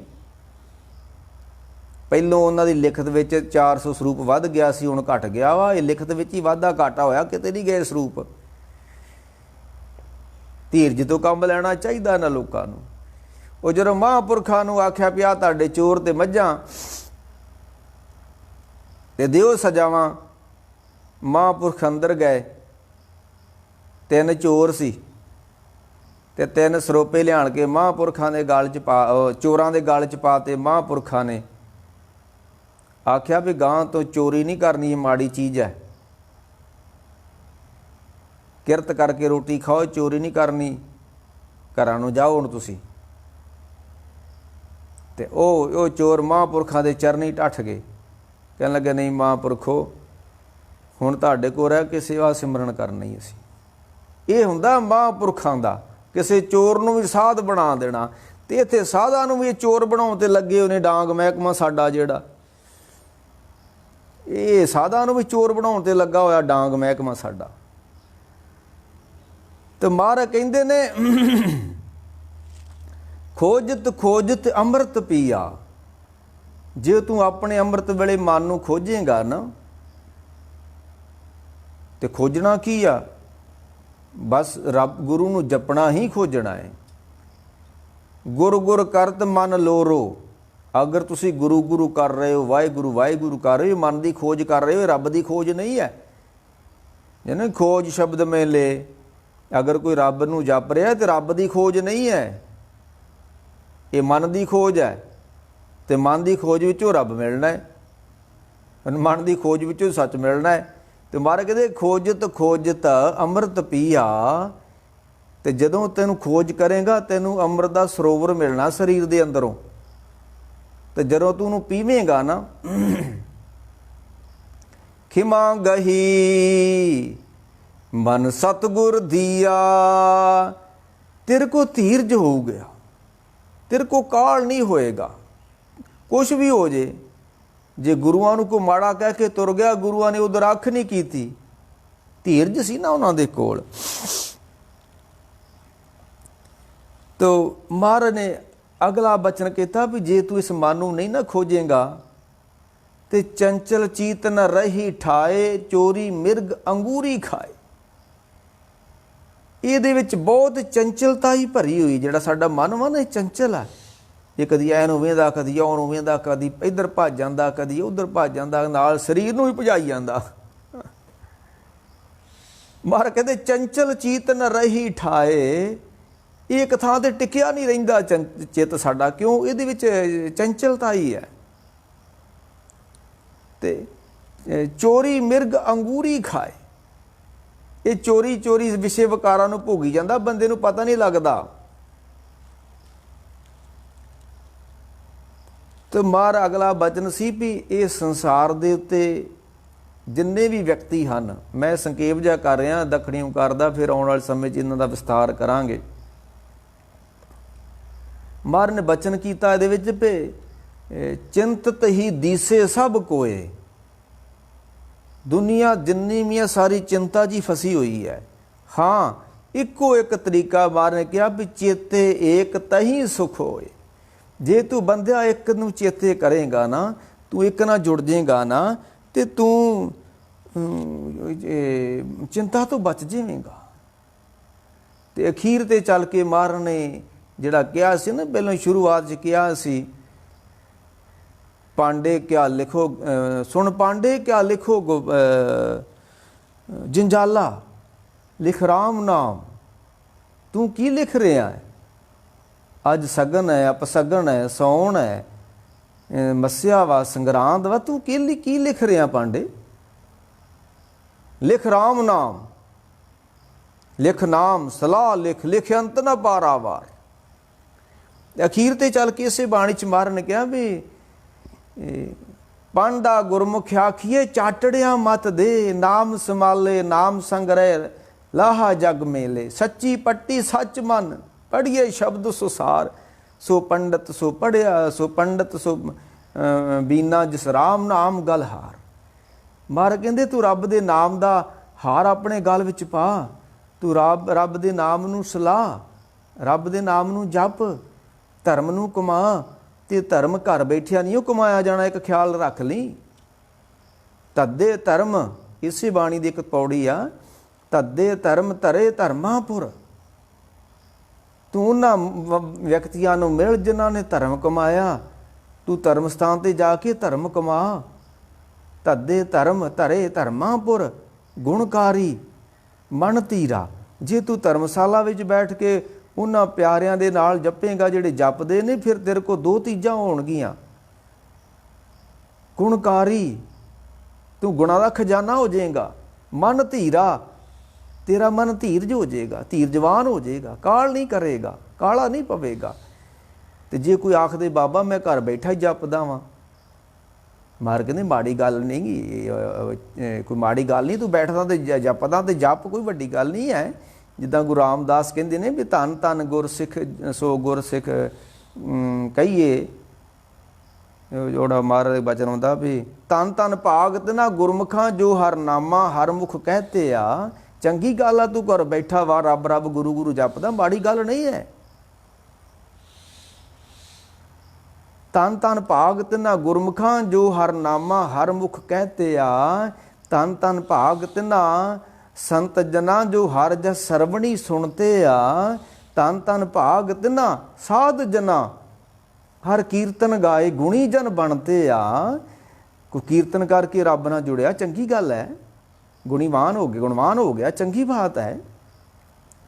ਧੰਨ ਧੰਨ ਭਾਗਤ ਨਾ ਗੁਰਮੁਖਾਂ ਜੋ ਗੁਰਸਿੱਖ ਲੈ ਮਨ ਜਿਣਤੇ ਆ। ਪਰ ਸਭ ਤੋਂ ਵੱਡੇ ਭਾਗ ਗੁਰਸਿੱਖਾਂ ਕੇ। ਕਿਹੜਿਆਂ ਗੁਰਸਿੱਖਾਂ ਦੇ? ਜੋ ਗੁਰ ਚਰਨ, ਜੋ ਗੁਰ ਚਰਨੀ ਸਿੱਖ ਪੜਤੇ ਆ। ਜਿਹੜਾ ਗੁਰੂ ਦੀ ਸ਼ਰਨ ਵਿੱਚ ਆ ਗਿਆ ਲੈਣੇ ਵਾਂਗੂ, ਉਹ ਮਹਾਨ ਹੈ। ਕੋਈ ਘਰ ਬੈਠਾ ਗੁਰੂ ਗੁਰੂ ਜਪਦਾ, ਕੋਈ ਬਾਣੀ ਸੁਣਦਾ, ਕੋਈ ਬਾਣੀ ਨੂੰ ਗਾਉਂਦਾ, ਚੰਗੀ ਬਾਤ ਹੈ। ਪਰ ਸਭ ਤੋਂ ਉਹ ਉੱਤਮ ਹੈ ਜਿਹੜਾ ਗੁਰੂ ਦੇ ਕੋਲ ਬੈਠ ਕੇ, ਕਿਸੇ ਨੇ ਆਖਿਆ ਬਾਬਾ ਇਸ ਤਰ੍ਹਾਂ ਕਿਉਂ ਹੋਏ, ਗੁਰੂ ਦੇ ਕੋਲ ਬੈਠ ਕੇ ਕਿਉਂ ਜਪੀ? ਉੱਥੇ ਫਿਰ ਮਹਾਰਾਜ ਨੇ ਅਗਲਾ ਬਚਨ ਕੀਤਾ ਸੀ ਵੀ ਤੱਦੇ ਧਰਮ ਧਰੇ ਧਰਮਾਂ ਪੁਨ ਗੁਣਕਾਰੀ ਮਨ ਧੂਰਾ। ਧੂਰਾ ਤੱਦੇ ਧੂਲ ਪੜੇ ਮੁਖ ਮਸਤਕ। ਸੰਗਤ ਵਿੱਚ ਆਣ ਕੇ ਨਾ ਤੇਰੇ ਮੱਥੇ ਤੇ ਕੋਈ ਧੂੜ ਵੀ ਪੈਣੀ ਹੈ।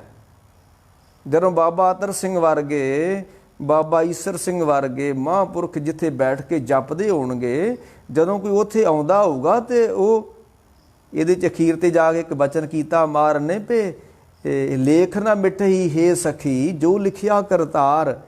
ਪਰ ਇੱਥੇ ਮਹਾਰਾਜ ਕਹਿੰਦੇ ਆ ਵੀ ਆਪਣੇ ਲੇਖ ਮਿਟ ਸਕਦੇ ਆ। ਬਾਣੀ ਦੋ ਤਰ੍ਹਾਂ ਦੀ ਚੱਲਦੀ ਆ, ਪਰ ਇਹ ਜਦੋਂ ਹੁਣ ਇਹਨੂੰ ਬੜੀ ਸਮਝਣਾ ਪੈਣਾ। ਹੁਣ ਅਖੀਰ ਤੇ ਜਾ ਕੇ ਮਹਾਰਾਜ ਕਹਿੰਦੇ ਵੀ ਲੇਖ ਨਾ ਮਿਟਈ ਹੇ ਸਖੀ ਜੋ ਲਿਖਿਆ ਕਰਤਾਰ। ਜੋ ਰੱਬ ਨੇ ਲਿਖਤਾ ਉਹ ਨਹੀਂ ਮਿਟਣਾ। ਇੱਥੇ ਹੁਣ ਮਹਾਰਾਜ ਕਹਿੰਦੇ ਮਿਟ ਜਾਂਦਾ, ਇਸੇ ਬਾਣੀ 'ਚ ਮਹਾਰਾਜ ਕਹਿੰਦੇ ਮਿਟ ਵੀ ਜਾਂਦਾ ਹੈ। ਉਹ ਕਿਵੇਂ ਮਿਟਦਾ ਹੈ? ਮਹਾਰਾਜ ਕਹਿੰਦੇ ਤੱਦੇ ਧੂਲ ਪੜੇ ਮੁਖ ਮਸਤਕ। ਜਦੋਂ ਬਾਬਾ ਅਤਰ ਸਿੰਘ ਵਰਗੇ ਮਹਾਂਪੁਰਖ, ਈਸਰ ਸਿੰਘ ਵਰਗੇ, ਬਾਬਾ ਜੀ ਵਰਗੇ, ਜਦੋਂ ਕੋਈ ਗੁਰੂ ਨਾਨਕ ਸਾਹਿਬ ਦੇ ਸਾਹਮਣੇ ਬੈਠ ਕੇ ਜੋ ਕਰਤਾਰਪੁਰ ਕੋਈ ਜਪਦਾ ਹੋਊਗਾ ਤੇ ਉਹਦੇ ਲੇਖ ਨਹੀਂ ਮਿਟਦੇ ਹੋਣਗੇ। ਹਾਲਾਂਕਿ ਗੁਰੂ ਅੰਗਦ ਸਾਹਿਬ ਦੇ ਬਾਰੇ ਲਿਖਿਆ ਵਾ ਵੀ ਦ੍ਰਿਸ਼ਟ ਤਰਤ ਤਮ ਹਰਨ ਦੈਨ ਅਗ ਪਾਪ ਪਰਨਾਸਨ ਸ਼ਬਦ ਸੂਰ ਬਲਵੰਤ ਕਾਮ ਯਾਰ ਕ੍ਰੋਧ ਬਨਾਸਨ ਲੋ ਮੋਹ ਬਸ ਕਰਨ ਸਰਨ ਜਾਚਕ ਪ੍ਰਤਪਾਲਨ ਆਤਮ ਰਤ ਸੰਗ ਰਹਿਣ ਕਹਿਣ ਅੰਮ੍ਰਿਤ ਕਲ ਢਾਲਣ ਸਤਿਗੁਰੂ ਕਲ ਸਤਿਗੁਰ ਤਿਲਕ ਸਤ ਲਾਗੇ ਸੋ ਪੈ ਤਰੇ ਗੁਰ ਜਗਤ ਫਿਰਨ ਸ਼ਿਅੰਗਰੋ ਰਾਜ ਜੋਗ ਲੈਣਾ ਕਰੇ। ਇੱਥੇ ਇੱਕ ਬਚਨ ਆਉਂਦਾ ਸੀ ਇਹਦੇ ਵਿੱਚ ਵੀ ਕਾਮ ਕ੍ਰੋਧ ਅਰ ਲੋਭ ਮੋਹ ਬਸ ਕਰੇ ਸਭੇ ਵੱਲ ਨਾ ਮਾਫ ਕਰਨਾ ਉਹ ਭੁੱਲ ਗਿਆ। ਦ੍ਰਿਸ਼ਟ ਤਰਤ ਤਮ ਹਰਨ ਦੈਨ ਅਗ ਪਾਪ ਪਰਨਾਸਨ ਦੈਨ ਮੈਨੇ ਛਾੜ ਦਿੰਦੇ। ਸਿੱਖਾ ਤੇਰੇ ਕਰਮ ਸੜ ਜਾਣਗੇ ਜਦੋਂ ਤੂੰ ਗੁਰੂ ਕੋ ਬੈਠ ਕੇ ਗੁਰੂ ਗੁਰੂ ਜਪੇਗਾ। ਇੱਥੇ ਹੁਣ ਬਾਣੀ 'ਚ ਕਿਹਾ ਵੀ ਇਸੇ ਬਾਣੀ 'ਚ ਕਿਹਾ ਉਹ ਲੇਖ ਨਾ ਮਿਟਾਈ, ਪਰ ਇਸੇ ਬਾਣੀ 'ਚ ਕਿਹਾ ਲੇਖ ਮਿਟ ਵੀ ਜਾਂਦੇ ਨੇ। ਤੇ ਮਾਰੇ ਕਹਿੰਦੇ ਧੱਦੇ ਧੂਲ ਪੜੇ ਮੁਖ ਮਸਤਕ ਕੰਚਨ ਪਏ ਮਨੂਰਾ। ਤੇਰਾ ਇਹ ਗਲ ਗਿਆ ਮਨ, ਤੇਰਾ ਸੜਿਆ ਮਨ, ਤੂੰ ਇਹ ਤੈਨੂੰ ਇਹਨੇ ਕਾਮ ਕ੍ਰੋਧ ਕਾਇਆ ਕੋ ਗਾਲੇ ਜੋ ਕੰਚਨ ਸੁਹਾਗਾ ਟਾਲੇ। ਜਿਸ ਤਰ੍ਹਾਂ ਹੁਣ ਅਸੀਂ ਕੋਈ ਚੀਜ਼ ਕੱਢਦੇ ਨਾ, ਜਿੱਦਾਂ ਹਲਵਾਈ ਚੀਜ਼ ਕੱਢਦੇ ਉਹਦੇ 'ਚ ਉਹਦੇ ਮਿੱਠਾ ਸੋਡਾ ਪਾ ਦਿੰਦੇ ਨੇ, ਉਹ ਪੋਲੀ ਚੀਜ਼ ਹੋ ਜਾਂਦੀ ਆ, ਉਹ ਗਲ ਜਾਂਦੀ ਚੀਜ਼। ਤੇ ਮਰ ਕਹਿੰਦੇ ਤੈਨੂੰ ਕਾਮ ਕ੍ਰੋਧ ਕਾਇਆ ਕੋ ਗਾਲੇ ਜੋ ਕੰਚਨ ਸੁਹਾਗਾ ਟਾਲੇ। ਤੇ ਗਲ ਗਿਆ ਫੇ ਮਰ ਕਹਿੰਦੇ ਪਿਆ ਮਨੂਰ ਕੰਚਨ ਫਿਰ ਹੋਏ ਜੇ ਗੁਰ ਮਿਲੇ ਤਨੇਹਾ ਅੰਮ੍ਰਿਤ ਏਕ ਨਾਮ ਅੰਮ੍ਰਿਤਿਓ ਦੇਵੇ ਤੋ ਨਾਨਕ ਤਿਸ਼ਟ ਦੇਹਾ। ਤੇਰੀ ਦੇਹਾ ਜੇ ਜਿਹੜੀ ਕੰਚਨ ਵਰਗੀ ਹੋ ਜਾਏਗੀ। ਤੇ ਮਰ ਕਹਿੰਦੇ ਧੱਦੇ ਧੂਲ ਪੜੇ ਮੁਖ ਮਸਤਕ ਕੰਚਨ ਪਏ ਮਨੂਰਾ। ਧਨ ਧਰਨੀ ਉਹ ਜੇ ਤੂੰ ਉਸ ਰੱਬ ਦੇ ਨਾਮ ਧਨ ਨੂੰ ਲੈਣਾ ਚਾਹੁੰਦਾ ਹੈ ਤੇ ਫਿਰ ਧਰਮਸ਼ਾਲਾ ਜਾ ਗੁਰੂ ਗੁਰੂ ਜਪਿਆ ਕਰ। ਤਨ ਧਰਨੀ ਆਪ ਅਜੂਨੀ। ਤੁਸੀਂ ਕਹਿੰਦੇ ਓਂਕਾਰ ਦਾ ਮੰਦਰ ਹੈ ਤੇ ਜਿਹਦਾ ਅਜ ਜੰਮਿਆ ਹੀ ਨਹੀਂਗਾ ਉਹਦਾ ਮੰਦਰ ਤੁਸੀਂ ਕਿਵੇਂ ਬਣਾ ਦਿੱਤਾ ਹੈ? ਜਿਹੜੇ ਜਿਸ ਹਰੀ ਦਾ ਚੇਨ ਚੱਕਰ ਨਹੀਂਗਾ ਉਸ ਹਰੀ ਦਾ ਮੰਦਰ ਕਿਵੇਂ ਬਣ ਗਿਆ ਵਾ? ਜਿਸ ਖੁਦਾ ਦਾ ਕੋਈ ਰੂਪ ਰੰਗ ਨਹੀਂ ਉਹਦਾ ਘਰ ਮੱਕਾ ਕਿਵੇਂ ਬਣ ਗਿਆ ਵਾ? ਕਿਵੇਂ ਬਣ ਗਿਆ ਉਸ ਦਾ ਮੱਕਾ ਘਰ? ਬਾਹਰ ਕਹਿੰਦੇ ਧਰਨ ਧਰਨੀ ਆਪ ਅਜੋਨੀ ਤੋਲ ਬੋਲ ਸੱਚ ਪੂਰਾ ਕਰਤੇ ਕੀ ਮਿਤ ਕਰਤਾ ਜਾਣੇ। ਉਹ ਤੁਸੀਂ ਬੰਦੇ ਹੋ ਨਹੀਂ ਜਾਣ ਸਕਦੇ, ਤੁਸੀਂ ਮੰਦਰ ਬਣਾ ਕੇ ਤੁਸੀਂ ਉਹਦਾ ਅੰਤ ਨਹੀਂ ਪਾ ਸਕਦੇ। ਹਾਂ ਕਰਤੇ ਕੀ ਮਿਤ ਕਰਤਾ ਜਾਣੇ ਕਹਿ ਜਾਣੇ ਗੁਰ ਸੂਰਾ। ਹਾਂ ਜਾਂ ਫਿਰ ਗੁਰੂ ਜਾਣਦਾ ਰੱਬ ਨੂੰ ਤੇ ਜਾਂ ਰੱਬ ਆਪ ਜਾਣਦਾ। ਤੇ ਤੁਸੀਂ ਮੰਦਰ ਬਣਾ ਕੇ ਬਹਿ ਗਏ ਹੋ ਵੀ ਹਰੀ ਦਾ ਮੰਦਰ ਆਏ, ਓਂਕਾਰ ਦਾ ਮੰਦਰ ਆਏ, ਖੁਦਾ ਦਾ ਘਰ ਹੈ। ਦੱਖਣ ਦੇਸ ਹਰੀ ਕਾ ਵਾਸ਼ਾ ਪশ্ਚਿਮ ਅੱਲੋ ਮੁਕਾਮਾ ਦਿਲ ਮੇ ਖੋਜ ਦਿਲੇ ਦਿਲ ਖੋਜੋ ਇਹੀ ਠੌਰ ਮੁਕਾਮਾ। ਨਾ ਉੱਥੇ ਮਹਾਰਾਜ ਨੇ ਇਸ ਬਾਣੀ ਰਾਹੀਂ ਖੰਡਨ ਕੀਤਾ ਹੈ ਵੀ ਜਿਹਦਾ ਜਨਮ ਨਹੀਂ ਹੋਇਆ, ਜਿਹੜਾ ਥਾਪਿਆ ਨਾ ਜਾਏ ਕੀਤਾ ਨਾ ਹੋਏ ਆਪੇ ਆਪ ਨਿਰੰਜਨ ਸੋਏ, ਉਸ ਦਾ ਮੰਦਰ ਕਿਵੇਂ ਬਣ ਗਿਆ ਧਰਤੀ ਦੇ ਉੱਤੇ? ਨਹੀਂ, ਇਹ ਧਰਮ ਸਥਾਨ ਸਾਡੇ ਸਿੱਖਿਆਦਾਇਕ ਨੇ। ਇੱਥੋਂ ਸਾਨੂੰ ਪਤਾ ਲੱਗਣਾ ਵੀ ਹਰੀ ਕਿੱਥੇ ਰਹਿੰਦਾ ਹੈ। ਇੱਥੇ ਬੈਠ ਕੇ ਅਸੀਂ ਹਰੀ ਨਾਲ ਤੇ ਜੁੜ ਸਕਦੇ ਹਾਂ। ਇਹਨਾਂ ਮੰਦਰਾਂ 'ਚ ਬੈਠੇ ਓਂਕਾਰ ਨਾਲ ਤੇ ਜੁੜ ਸਕਦੇ ਹਾਂ, ਪਰ ਮੰਦਰ ਓਂਕਾਰ ਦਾ ਨਹੀਂ ਕੋਈ ਹੁੰਦਾ। ਉਹਦਾ ਓਂਕਾਰ ਆਦ ਮੈਂ ਜਾਨਾ ਲਿਖਿਆ ਮਿਟੇ ਤਾਹੇ ਨਾ ਮਾਨਾ। ਜਿਹੜਾ ਲਿਖਿਆ ਗਿਆ ਓਂਕਾਰ ਨਹੀਂ ਗਾ, ਕਿਉਂ? ਲਿਖਿਆ ਮਿਟ ਜਾਂਦਾ ਹੈ। ਤੇ ਜਿਹੜਾ ਮਿਟ ਹੀ ਗਿਆ, ਜਿੱਦਾਂ ਕਬੀਰ ਸਾਹਿਬ ਨੇ ਆਖਿਆ ਨਾ ਵੀ ਬੋਲ ਅਬੋਲ ਜਬ ਜੈ ਬੋਲਾਂ ਤੇ ਅਛਰ ਆਵਾ ਜੈ ਅਬੋਲ ਤੇ ਮਨ ਨਾ ਰਹਾਵਾਂ। ਬੋਲ ਅਬੋਲ ਮਦ ਹੈ ਸੋਈ ਜਸ ਉਹ ਤਸ ਲਖੇ ਨਾ ਕੋਈ। ਕਬੀਰ ਸਾਹਿਬ ਕਹਿੰਦੇ ਜੈ ਬੋਲਾਂ ਤੇ ਅਛਰ ਆਵਾਂ। ਜਦ ਤੁਸੀਂ ਸਾਡਾ ਮਨ ਅੱਖਰ ਕਿੱਥੋਂ ਆਉਂਦੇ ਨੇ? ਸਾਡੇ ਮਨ ਵਿੱਚੋਂ ਆਉਂਦੇ ਨੇ। ਮਨ ਬੋਲਦਾ ਹੈ ਤਾਂ ਅੱਖਰ ਬਣਦੇ ਆ। ਤੇ ਮਹਾਰਾਜ ਕਹਿੰਦੇ ਜਿੱਦਣ ਕਬੀਰ ਸਾਹਿਬ ਕਹਿੰਦੇ ਮਨ ਜਿੱਦਣ ਅਬੋਲ ਹੋ ਜਾਂਦਾ, ਚੁੱਪ ਹੋ ਜਾਂਦਾ ਹੈ, ਫਿਰ ਅੱਖਰ ਕੋਈ ਆਉਂਦਾ ਹੀ ਨਹੀਂਗਾ। ਜੈ ਬੋਲਾਂ ਤੇ ਜੈ ਬੋਲ ਤੇ ਮਨ ਨਾ ਰਹਾਵਾਂ। ਜਿੱਥੇ ਮਨ ਨਹੀਂ ਰਹਿੰਦਾ ਉੱਥੇ ਕੋਈ ਅੱਖਰ ਵੀ ਨਹੀਂ ਆਉਂਦਾ। ਇਹ ਜਿਹੜੇ ਸਾਡੇ ਗਿਆਨੀ ਬੋਲ ਰਹੇ ਆ ਨਾ ਸਟੇਜਾਂ ਦੇ ਉੱਤੇ, ਇਹਨਾਂ 100 ਵਿੱਚੋਂ 99 ਵਿੱਚੋਂ ਵੀ ਕਿਸੇ ਦੀ ਅਬੋਲ ਅਵਸਥਾ ਨਹੀਂ ਹੈ। ਮੈਂ ਅੱਗੇ ਵੀ ਕਹਿਣਾ ਨਾ, ਅਗਰ ਕੋਈ 100 ਬੰਦਾ ਰੱਬ ਨਾਲ ਜੁੜ ਗਿਆ ਧਰਤੀ ਉੱਤੇ, ਉਹਨਾਂ ਵਿੱਚੋਂ ਇੱਕ ਅੱਧਾ ਹੀ ਬੋਲਦਾ, ਨਹੀਂ ਤਾਂ ਚੁੱਪ ਹੋ ਜਾਂਦੇ ਨੇ। ਤੇ ਜਿਹੜੇ ਬੋਲ ਰਹੇ ਨੇ ਇਹਨਾਂ ਨੂੰ ਕੋਈ ਖਬਰ ਨਹੀਂ ਆ, ਤੇ ਜਿਨ੍ਹਾਂ ਕੋ ਖਬਰ ਵਾ ਉਹ ਬੇਖਬਰ ਨੇ, ਉਹ ਬੋਲਦੇ ਹੀ ਨਹੀਂ ਆ। ਇਸ ਕਰਕੇ ਮਹਾਰਾਜ ਕਹਿੰਦੇ ਇਹ ਅੱਖਰ ਖਿਰ ਜਾਏਂਗੇ ਉਹ ਅੱਖਰ ਇਨਮੇ ਨਹੀਂ। ਉਹ ਜਿਹੜੇ ਰੱਬ ਦੇ ਅੱਖਰ ਆ ਉਹ ਗ੍ਰੰਥਾਂ 'ਚ ਨਹੀਂ ਆਉਂਦੇ। ਕਿਉਂ? ਉਹਦੀ ਭਾਖਿਆ ਭਾਉ ਪਾਰ, ਉਹਦੀ ਬੋਲੀ ਤੇ ਪ੍ਰੇਮ ਆ, ਤੇ ਪ੍ਰੇਮ ਨੂੰ ਕਿਵੇਂ ਲਿਖਿਆ ਜਾ ਸਕਦਾ ਅੱਖਰਾਂ 'ਚ? ਤੁਸੀਂ ਕਿਸੇ ਨੂੰ ਪ੍ਰੇਮ ਕਰਦੇ ਹੋ, ਉਹ ਪ੍ਰੇਮ ਨੂੰ ਲਿਖੋ ਹਾਂ। ਉਹ ਖੱਟਾ ਵਾ, ਕਾਲਾ ਵਾ, ਕੀ ਆ ਉਹ ਪ੍ਰੇਮ? ਕੀ ਆ ਪ੍ਰੇਮ ਦਾ? ਚਿੰਨ੍ਹ ਚੱਕਰ ਕੋਈ ਨਹੀਂ ਆ। ਪ੍ਰੇਮ ਦੀ ਭਾਸ਼ਾ ਥੋੜ੍ਹਾ ਕੋਈ ਹੁੰਦੀ ਆ। ਪ੍ਰੇਮ ਕਰਦੇ ਅਸੀਂ, ਉਹਦੇ ਵਾਸਤੇ ਕੋਈ ਅੱਖਰ ਥੋੜ੍ਹਾ ਵਾ। ਤੇ ਪਰਮਾਤਮਾ ਜਤਰ ਤਤਰ ਦਿਸਾ ਵਿਸਾ ਹੋਏ ਫੈਲਿਓ ਅਨੁਰਾਗ, ਜਿਹੜਾ ਅਨੁਰਾਗ ਹੋ ਕੇ ਫੈਲਿਆ ਹੈ, ਉਹਦਾ ਮੰਦਰ ਕਿਵੇਂ ਬਣ ਗਿਆ ਧਰਤੀ ਉੱਤੇ? ਓਂਕਾਰ ਆਦਮੇ ਜਾਨਾ ਲਿਖਿਆ ਰਮੇਟੇ ਤਾਂ ਨਾ ਮੇਨ। ਹੈ ਤਾਂ ਸਹੀ, ਇਹ ਨਹੀਂ ਵੀ ਓਂਕਾਰ ਹੈ ਨਹੀਂ। ਆ ਕਬੀਰ ਸਾਹਿਬ ਕਹਿੰਦੇ ਹੈ ਤਾਂ ਸਹੀ, ਲਖੇ ਜੇ ਕੋਈ ਜਸ ਉਹ ਤਸ ਉਹ ਨਾ ਹੋਈ। ਫੇਰ ਨਹੀਂ ਤੁਸੀਂ ਕਹੋਗੇ ਵੀ ਉਹਦਾ ਕੋਈ ਮੰਦਰ ਵੀ ਬਣ ਸਕਦਾ ਧਰਤੀ ਉੱਤੇ। ਫੇਰ ਨਹੀਂ ਤੁਸੀਂ ਕਹੋਗੇ ਦੱਖਣੀ ਓਂਕਾਰ ਹੈ, ਓਂਕਾਰ ਦਾ ਮੰਦਰ ਹੈ। ਉੱਥੇ ਮਹਾਰਾਜ ਨੇ ਫੇਰ ਸਾਰਾ ਵਹਿਮ ਤੋੜਿਆ ਉਸ ਪਾਂਡੇ ਦਾ। ਤੇ ਅਖੀਰ ਤੇ ਮਹਾਰਾਜ ਨੇ ਕਿਹਾ, ਸੁਣ ਪਾਂਡੇ ਕਿਆ ਲਿਖੋ ਜੰਜਾਲਾ, ਲਿਖ ਰਾਮ ਨਾਮ ਗੁਰਮੁਖ। ਇਸ ਕਰਕੇ ਮਹਾਰਾਜ ਕਿਰਪਾ ਕਰਨ ਸੱਚੇ ਪਾਤਸ਼ਾਹ ਇਹਨਾਂ ਇੱਥੇ ਕਹਿੰਦਾ ਦਾਸ ਹੁਣ ਖਿਮਾ ਦਾ ਜਾ ਚੱਕੇ। ਇਸ ਬਾਣੀ ਦੀ ਅਸੀਂ ਕਥਾ ਅੱਗੇ ਆਰੰਭ ਕਰਨੀ ਸੀ, ਤੇ ਮੈਂ ਚੱਲ ਥੋੜ੍ਹਾ ਸੰਖੇਪ ਜਿਹਾ, ਅੱਜ ਵਿਹਲੇ ਬੈਠੇ ਹਾਂ, ਉਹਦੇ ਤਰੇਮ ਤੋਂ ਵਿਹਲੇ ਹੋ ਗਏ ਹਾਂ ਅੱਜ ਕੋਈ, ਤੇ ਮੈਂ ਵਿਹਲਾ ਸੀ ਸਮਾਂ, ਮੈਂ ਚੱਲ ਕੋਈ ਸੰਗਤਾਂ ਦੇ ਨਾਲ ਗੁਰੂ ਕੇ ਬਚਨ ਵਾਲੇ, ਇਹ ਵੀ ਕਥਾ ਵੀ ਇੱਕ ਬੰਦਗੀ ਹੋ ਜਾਂਦੀ ਆ ਭਾਈ। ਜਦੋਂ ਪ੍ਰੇਮ ਨਾਲ ਅਸੀਂ ਗੁਰੂ ਸ਼ਬਦ ਨੂੰ ਪੜ੍ਹਦੇ ਹਾਂ ਨਾ, ਤੇ ਇਹ ਸਾਡੀ ਕਥਾ ਇੱਕ ਬੰਦਗੀ ਬਣ ਜਾਂਦੀ ਹੈ। ਜਦੋਂ ਅਸੀਂ ਪ੍ਰੇਮ ਨਾਲ ਕਥਾ ਸੁਣਦੇ ਹਾਂ, ਕਥਾ ਹੀ ਸਾਡੀ ਬੰਦਗੀ ਬਣ ਜਾਂਦੀ ਹੈ। ਸੁਣ ਹਰ ਕਥਾ ਉਤਾਰੀ ਮੈਲ, ਮਹਾ ਪਨੀਤ ਪਏ ਸੁਖ ਸੈਲ। ਧੰਨ ਗੁਰੂ ਨਾਨਕ ਸੱਚੇ ਪਾਤਸ਼ਾਹ ਕਿਰਪਾ ਕਰਨ। ਕੌਮ ਦੇ ਵਿੱਚ ਬਹੁਤ ਆਫਤਾਂ ਆਈਆਂ ਹੋਈਆਂ ਨੇ, ਤੇ ਆਫਤਾਂ ਕੋਈ ਸਿਆਣਿਆਂ ਬੰਦਿਆਂ ਨੇ ਨਹੀਂ, ਬੇਸਮਝਾਂ ਨੇ ਲਿਆਂਦੀਆਂ ਹੋਈਆਂ ਨੇ। ਰਹਿ ਸਾਹਿਬ ਕਿਰਪਾ ਕਰਨ, ਸਾਡੀ ਕੌਮ ਨੂੰ ਅਕਲ ਆਵੇ, ਸਮੱਤ ਆਵੇ, ਕਿਹੜੇ ਰਾਹ ਅਸੀਂ ਪੈ ਗਏ ਹਾਂ। ਸਿੱਖ ਉੱਤੇ ਡਾਂਗਾਂ ਲੈ ਕੇ ਚਲ ਗਿਆ। ਸ਼੍ਰੋਮਣੀ ਕਮੇਟੀ ਦੇ ਮੁਲਾਜ਼ਮ ਸਾਡੇ ਹੀ ਭਰਾ ਨੇ, ਸਾਡੇ ਹੀ ਸਿੱਖ ਨੇ, ਸਾਡੇ ਸਿੱਖ ਧਰਮ ਨਾਲ ਹੀ ਸੰਬੰਧ ਉਹਨਾਂ ਦਾ। ਉੱਥੇ ਇਹ ਕੁਛ ਹੋ ਰਿਹਾ ਹੈ। ਇਹ ਕੁਝ ਸ਼ਰਾਰਤੀ ਲੋਕ ਨੇ ਭਾਈ, ਇਹਦੇ ਪਿੱਛੇ ਸਮੇਂ ਦੀ ਹਕੂਮਤ ਵੀ ਕੰਮ ਕਰਦੀ ਆ। ਉਹ ਇੱਕ ਦੂਸਰੀ ਧਿਰ ਨੂੰ ਬਦਨਾਮ ਕਰਨਾ ਚਾਹੁੰਦੀ, ਤੇ ਇਸ ਤਰ੍ਹਾਂ ਮੋਰਚੇ ਲਵਾਉਂਦੀ ਹੈ। ਬਰਗਾੜੀ ਵੀ ਉਹਨਾਂ ਹੀ ਮੋਰਚਾ ਲਵਾਇਆ ਸੀ, ਤੇ ਉਹਨਾਂ ਹੀ ਚੁਕਾਇਆ। ਹੁਣ ਵੀ ਇਹ ਮੋਰਚਾ ਉਹਨਾਂ ਹੀ ਲਵਾਇਆ ਵਾ, ਤੇ ਉਹਨਾਂ ਹੀ ਚੁਕਾਉਣਾ। ਤੇ ਪਰ ਕੌਮ ਨੂੰ ਇਹਨਾਂ ਨੇ ਬਦਨਾਮ ਕਰਕੇ ਰੱਖ ਦਿੱਤਾ। ਕੋਈ ਅੱਧੀ ਰਾਤ ਤੱਕ ਉੱਥੇ ਭਾਸ਼ਣ ਦਿੰਦੇ ਨੇ। ਉਹ ਭਾਸ਼ਣ ਦੇਣ ਵਾਲੀ ਜਗ੍ਹਾ ਭਾਈ, ਜਿੱਥੇ 2 ਵਜੇ ਕੀਰਤਨ ਸ਼ੁਰੂ ਹੁੰਦਾ ਹੋਵੇ, ਤੇ ਤੁਸੀਂ 2 ਵਜੇ ਤੱਕ ਆਪਣੇ ਭਾਸ਼ਣ ਝਾੜਦੇ ਰਹੋ, ਤੇ ਕਿਹੜੇ ਵੇਲੇ ਅੰਮ੍ਰਿਤ ਵੇਲੇ ਤੁਸੀਂ ਉੱਠੋਗੇ? 2 ਵਜੇ ਤੱਕ ਤੁਸੀਂ ਭਾਸ਼ਣ ਝਾੜਦੇ ਰਹੇ ਉੱਥੇ ਰਾਤ, ਕਿਹੜਾ ਤੁਹਾਡਾ ਅੰਮ੍ਰਿਤ ਵੇਲਾ? ਕਿਹੜੇ ਵੇਲੇ ਤੁਸੀਂ ਉੱਠੇ? ਕਿਹੜੇ ਵੇਲੇ ਨਿਤਨੇਮ ਕੀਤਾ? ਉੱਥੇ ਬੈਠ ਕੇ ਤੁਸੀਂ ਲੋਕਾਂ ਨੂੰ ਬੁਰਾ ਭਲਾ, ਦਰਬਾਰ ਸਾਹਿਬ ਦੀ ਹਦੂਦ ਦੇ ਅੰਦਰ ਤੁਸੀਂ ਬੁਰਾ ਭਲਾ ਲੋਕਾਂ ਨੂੰ ਸਪੀਕਰਾਂ ਰਾਹੀਂ ਤੇ ਚੈਨਲਾਂ ਰਾਹੀਂ ਕਹਿ ਰਹੇ ਹੋ। ਤੁਸੀਂ ਕਿਹੜੇ ਕਿਸਮ ਦੇ ਸਿੱਖ ਹੋ? ਤੁਹਾਨੂੰ ਇਤਿਹਾਸ ਕਦੀ ਮਾਫ ਨਹੀਂ ਕਰੇਗਾ। ਜੇ ਬਰਗਾੜੀ ਮੋਰਚੇ ਵਾਲੇ ਨੂੰ ਸਿੱਖਾਂ ਨੇ ਨਕਾਰ ਦਿੱਤਾ, ਤੇ ਸਿੱਖ ਇਤਿਹਾਸ ਉਹਨਾਂ ਨੂੰ ਕਦੀ ਮਾਫ ਨਹੀਂ ਕਰੇਗਾ। ਹੁਣ ਹੀ ਇਹਨਾਂ ਦੇ ਨਾਲ ਵੀ ਇਹੋ ਹੀ ਆ।